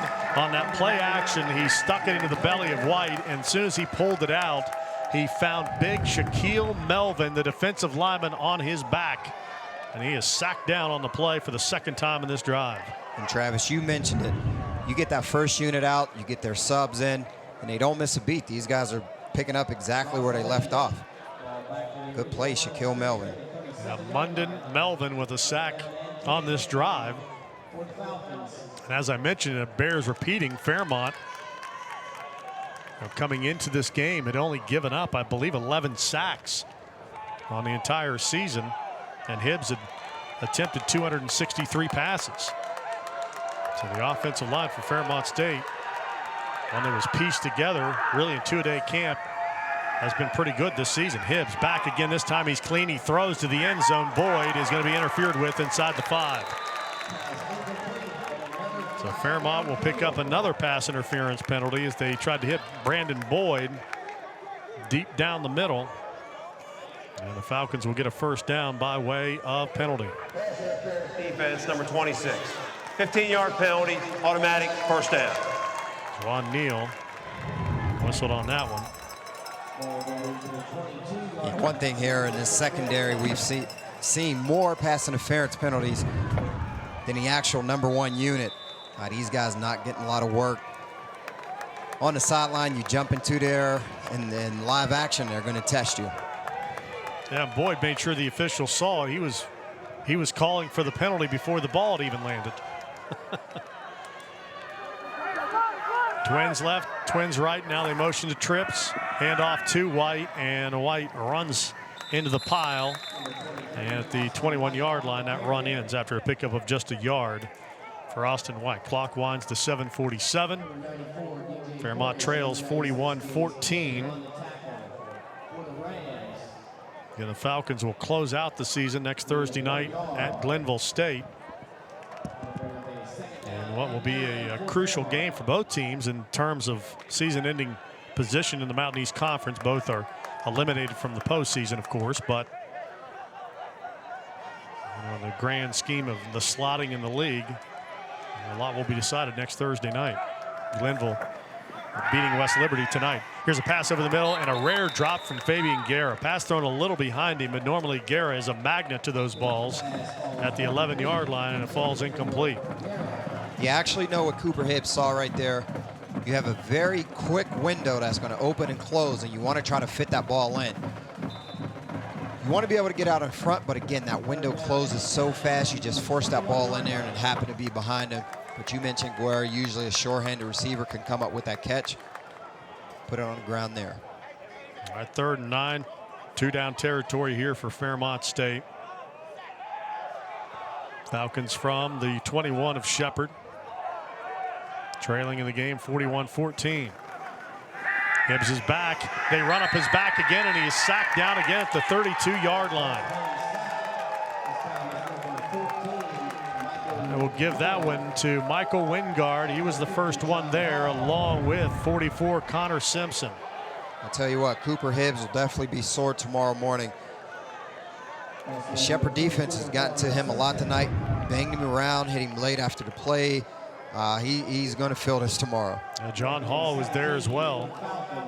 And this has to be discouraging to Jeff Horrock, the offensive coordinator for Fairmont State. And Ryan Sleisner, the offensive line coach.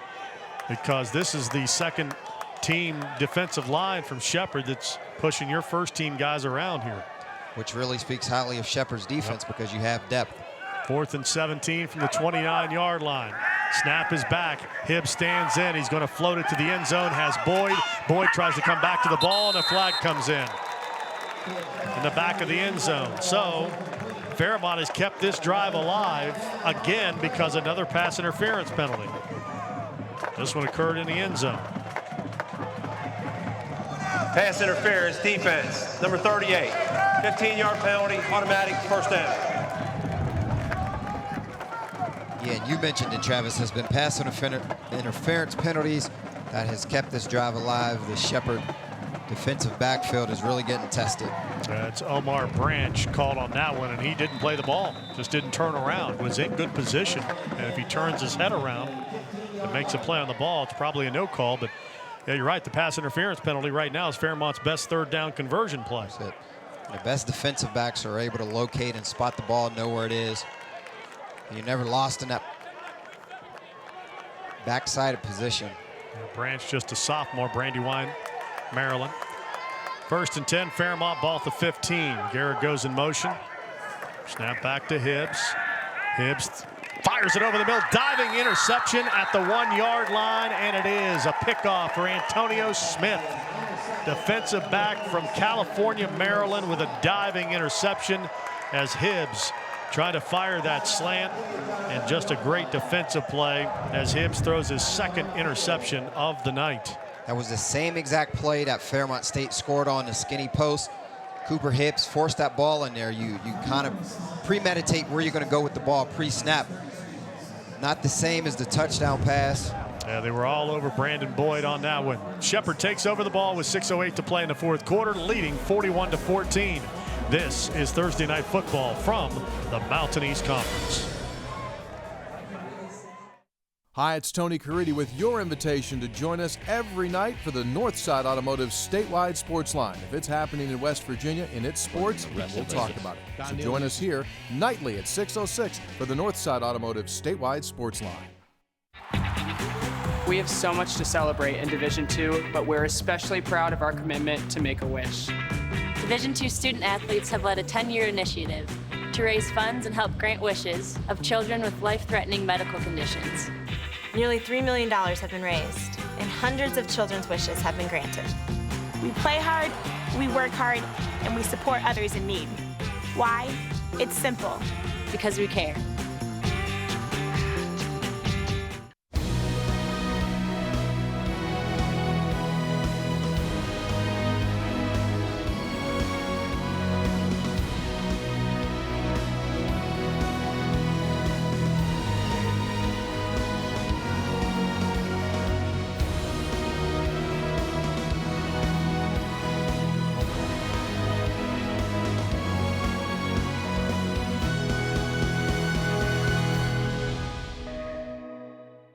Hi, it's Tony Caridi with your invitation to join us every night for the Northside Automotive statewide sports line. If it's happening in West Virginia in its sports, we'll talk about it. So join us here nightly at 6:06 for the Northside Automotive statewide sports line.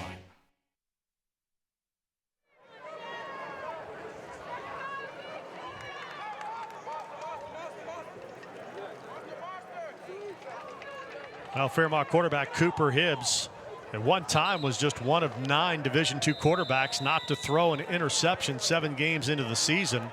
Had only thrown 1 through 8, picked off twice tonight by this outstanding Rams defense. Shepherd backed up deep in their own end, 1st and 10, ball on the 2, and going to have encroachment on Fairmont State as they jump into the neutral zone, and that'll draw the flag and give Shepherd a little operating room here with 6:08 to play in the fourth quarter. Rams on top, 41-14. Contact, number 94. 5-yard penalty, first down. Quincy Redmond. And just a case sometimes where you change quarterbacks and a different cadence than you're used to hearing all night. Connor Jessup did an excellent job on his count there. Yeah, you teach your quarterbacks, use your voice, get those guys to jump. All right, Jessup is ready, turns, hands the football off, and running out to the 11-yard line is Alan Cross. Cross the workhorse tonight. Not seen a lot in terms of carrying the ball from Jabri Lally. He came in with 91 carries on the season. Lally 5 carries tonight, 48 yards. Cross has been the workhorse. He has over 100 yards rushing tonight. His 11th career 100-yard rushing performance, plus 3rd this season. Yeah, you have to be impressed with him. He's just a little under 200 pounds, a small guy, but very durable. Hammer goes in motion to fullback from left to right. They'll run it with Cross again, and Cross is going to be hit in the hole and dropped at the 11-yard line. Tackled by Shadid Lovett, Vineland, New Jersey, transfer from Temple. Yeah, Lovett coming up, flying in there, filling that hole. Meeting Alan Cross right there and trying to take his head off. Clock winds to 5:05 to play. Glenville is going to close out that victory over West Liberty. Get a 29-yard field goal to take it out to a 41-14 lead. Matches our game with 5:40 to play. We're at 4:50 remaining. Same score, though. Turn, hand the ball off to Cross, finds a seam, and he'll push it out before Darius Lee ends that run at the 14-yard line. They may give him the 15 for a gain of 4 and a first down. Shepard just lining up and continuing to run this clock, keeping the ball on the ground. Feeding Alan Cross, and the funny thing about it is they're still getting positive yardage. This offensive line for Shepard is getting a lot of push. And Fairmont State really hasn't done anything that has slowed this running game down. Clock winds under 4:30 for Monty Cater's team. 29th season, came to Shepherdstown in 1987 to take over that program. And they're trying to win their 15th conference championship. Here's a run from Jessup. He stumbles out of the block and is going to be tackled in the backfield at the 14-yard line by Stephen Turner and Darius Lee. I think for Fairmont State, they need to think that blade of grass back there near the 19-yard line that took Jessup down. You want a mobile guy at quarterback if you're going to run those zone read keeper plays and not get tackled by the artificial turf. All right, 3:50 rolling clock, wing left, deep standing tailback is new tailback and sweeping around to the 15-yard line. First carry of the night for Malik Harleston. And he's a sophomore out of Washington, D.C., McKinley Tech High School. Tell you what, Shepard likes these small running backs. He's only 5'6", 170. Small guy. Gain of a yard. And we'll get our first look at Reggie Carroll in a running back. He's a freshman, Newcastle, Delaware. He's 5'9", 180. Sets up sidecar next to Jessup.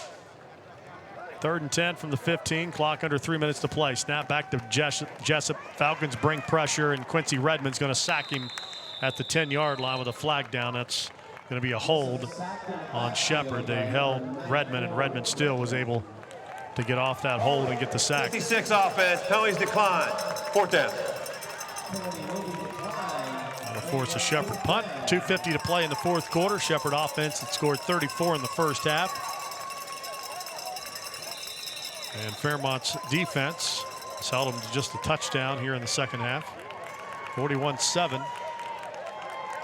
Correction, 41-14. Shepard lead with 2:45 rolling clock. Fairmont State with the return set up. And here's the punt. Bender, and boy, he has just got a cannon for a leg. Lee makes the catch. 40, 45, up the far sideline, 45, 40, 35. Tries to hurdle the punter. He does, but he cannot catch his balance as he lands at the 29-yard line. And a great return from the electric Christopher Lee. Yeah, very nice return by Lee. I mentioned it. Fairmont State had the return set up. You take 2 guys, put them out on Shepard's gunners, hold them up, give your returner a chance, and Christopher Lee pretty much did it all himself. Nearly got clean on the leap over the punter. Did have a flag down, however, on the far sideline, hidden at the 45-yard line. It was a block in the back on Fairmont State. So that'll wipe out a good-looking return from Christopher Lee, the transfer from Texas Southern University. First-year and a one offer for Fairmont State. Came here, had 1 year of eligibility, and this is it. So he was recognized on senior night earlier this evening. All right, ball at the 45-yard line. There's a snap and a give. Tyler Pate's in for the second time tonight. Pate takes over for Cooper Hibbs. And a run for Fairmont State on that handoff to Nick Broadwater. He's a freshman from Tucker, Georgia. His first carry as a Fighting Falcon. Picks up 2 yards.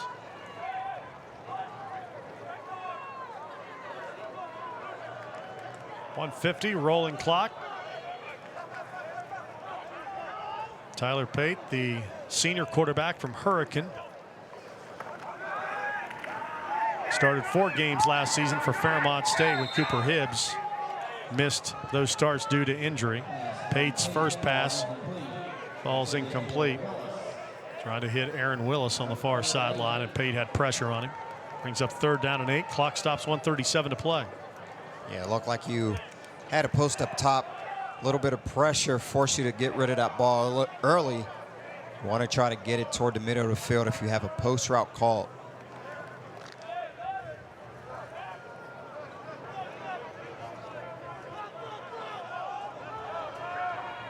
Shotgun sidecar to the right. Twins to both sides on 3rd down and 7. Pate stands in. Now he scrambles forward, tackled and dropped from behind at the 46-yard line. And another athletic play from this backup defensive line.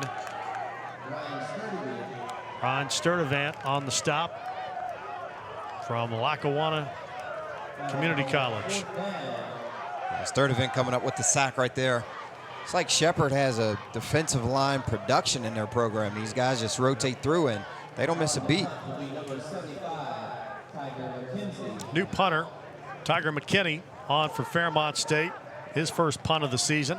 And the ball's fielded dangerously at the 21-yard line. An immediate tackle applied on Keon Robinson at the 21. And Quincy Redmond down on special teams made the stop. Shepherd with 56 seconds to play will have to snap it off a couple of times here to close out a 41-14 victory. You know, you get some of these backups in here and you see some very uncharacteristic like things. That's usually a fair catch situation right there. The guys want to get a piece of the action and try to make a big play. All right, Connor Jessup, last couple of snaps here. We'll line them up in a pistol set with a wing. So Reggie Carroll gets a carry here. He does. Looks for the cutback. Stephen Turner will tackle him down at the 23-yard line after a gain of a yard. See how quickly the officials spot the ball and get the play clock rolling, which haven't been operative this entire game, so they've been keeping that on the field all night tonight.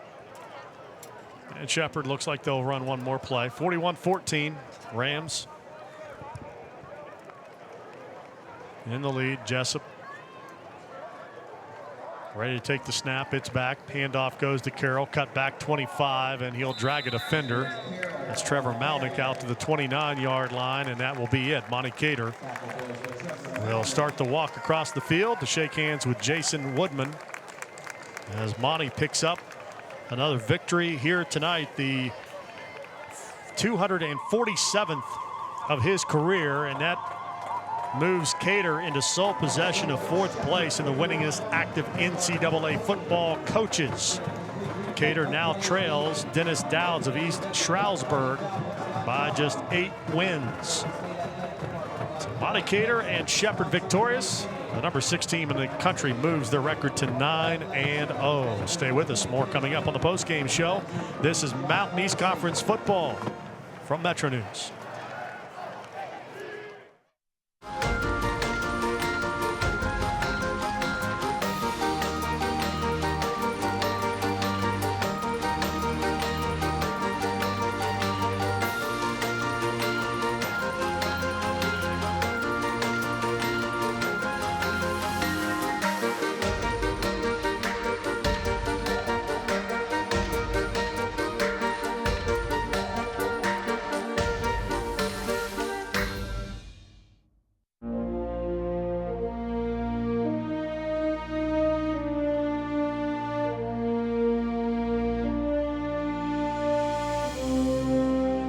They say a photograph is worth 1,000 words.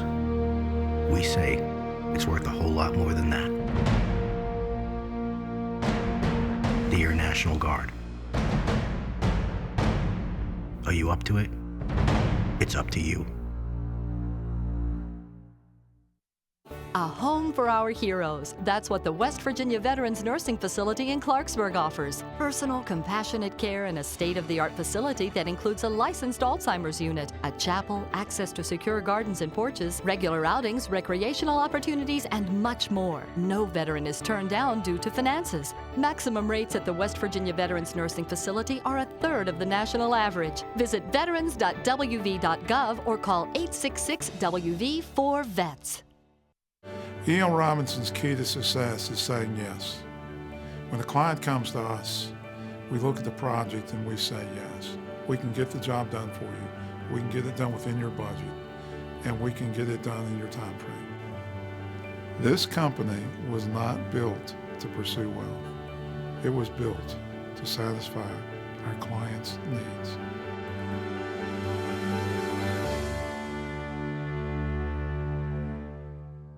One drop causes a ripple, and that ripple moves across the water, affecting the entire body.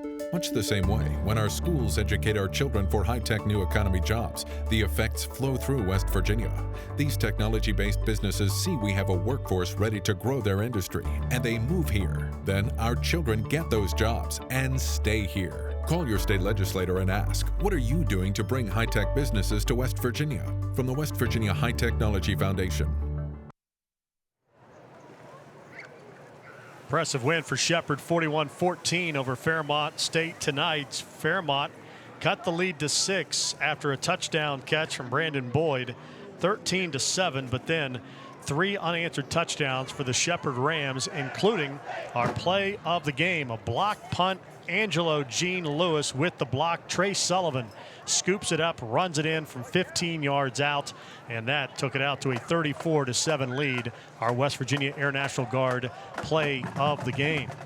Just an outstanding performance in the special teams and really all around. And if you look at Shepherd's offense, they got started on the night with the quick rhythm throwing from Jeff Zimba to Billy Brown, the junior wide receiver from Gaithersburg, Maryland. Brown finishes up 7 catches, 121 yards on the night, and 1 touchdown. So Billy Brown is our player of the game, brought to you by E.L. Robinson Engineering. 17-yard per catch average for Billy Brown. Big on that opening drive. Rasheed kind of disappeared in the second, third quarter, but then he had a big touchdown catch in the fourth that closed out the scoring for the Shepherd Rams. Yeah, they really didn't need him for the most part. He did all of his damage in the first quarter. Came out, he was a force, had some big throws down the field. Took advantage of the man-to-man coverage that Fairmont State showed him. And I think we see why Shepherd is such a good team. Shepherd 41-14 final score. We'll have some final thoughts from Fairmont coming up. This is Thursday Night Football from the Mountain East Conference. Coming from a small town and a high school graduating class of just 30 students, I had no idea what to expect at college. What I found at Fairmont State are limitless possibilities. I'm the student government president. I work in the admissions office. I'm double majoring, and I have a great internship this year. I can really say my life changed here. I'm Mitch Moore. Fairmont State is helping me exceed my personal goals, and I can't wait to see what's next. I picked Shepherd University because I'm not just a number. One of the things that surprised me is how friendly everyone is. I like being able to walk down the street and have the professors recognize me by name. I'm constantly learning. But it also has taught me so much about myself and about what I want to do with my future. The location at Shepherd is amazing. Cities like Washington, D.C., Baltimore are only about an hour, hour and a half away. You just got to see it. Once you see it, it just takes your heart.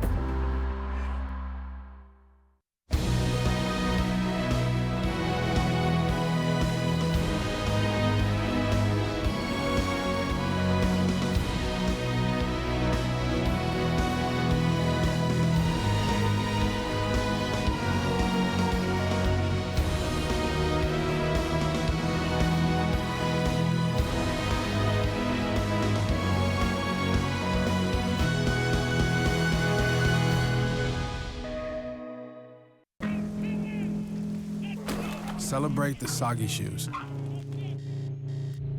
and the slow starts. Celebrate the lessons learned along the way.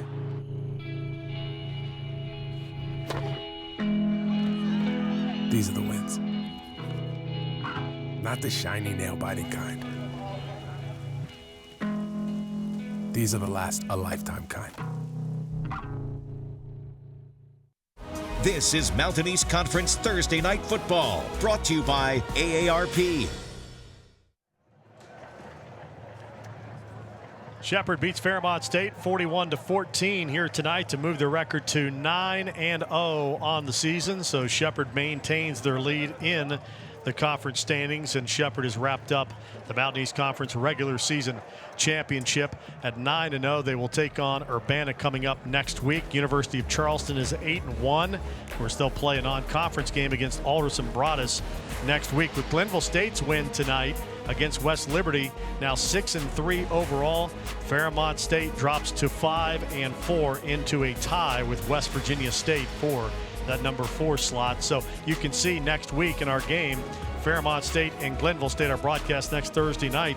4th place will be up for grabs. 3rd place will be up for grabs in that game next Thursday night, Rasheed. Yeah, and that should make it a good game because both of these teams have something to play for. It's the last game of the year, and these guys will want to go out with a bang. Yeah, and of course, also a rivalry between these two teams. Fairmont won last year here at home against Glenville State, so we look forward to our broadcast next Thursday. But here tonight, all Shepherd, 41-14, the final score. The Rams are undefeated. Thanks for listening to Thursday Night Football from the Mountain East Conference on Metro News.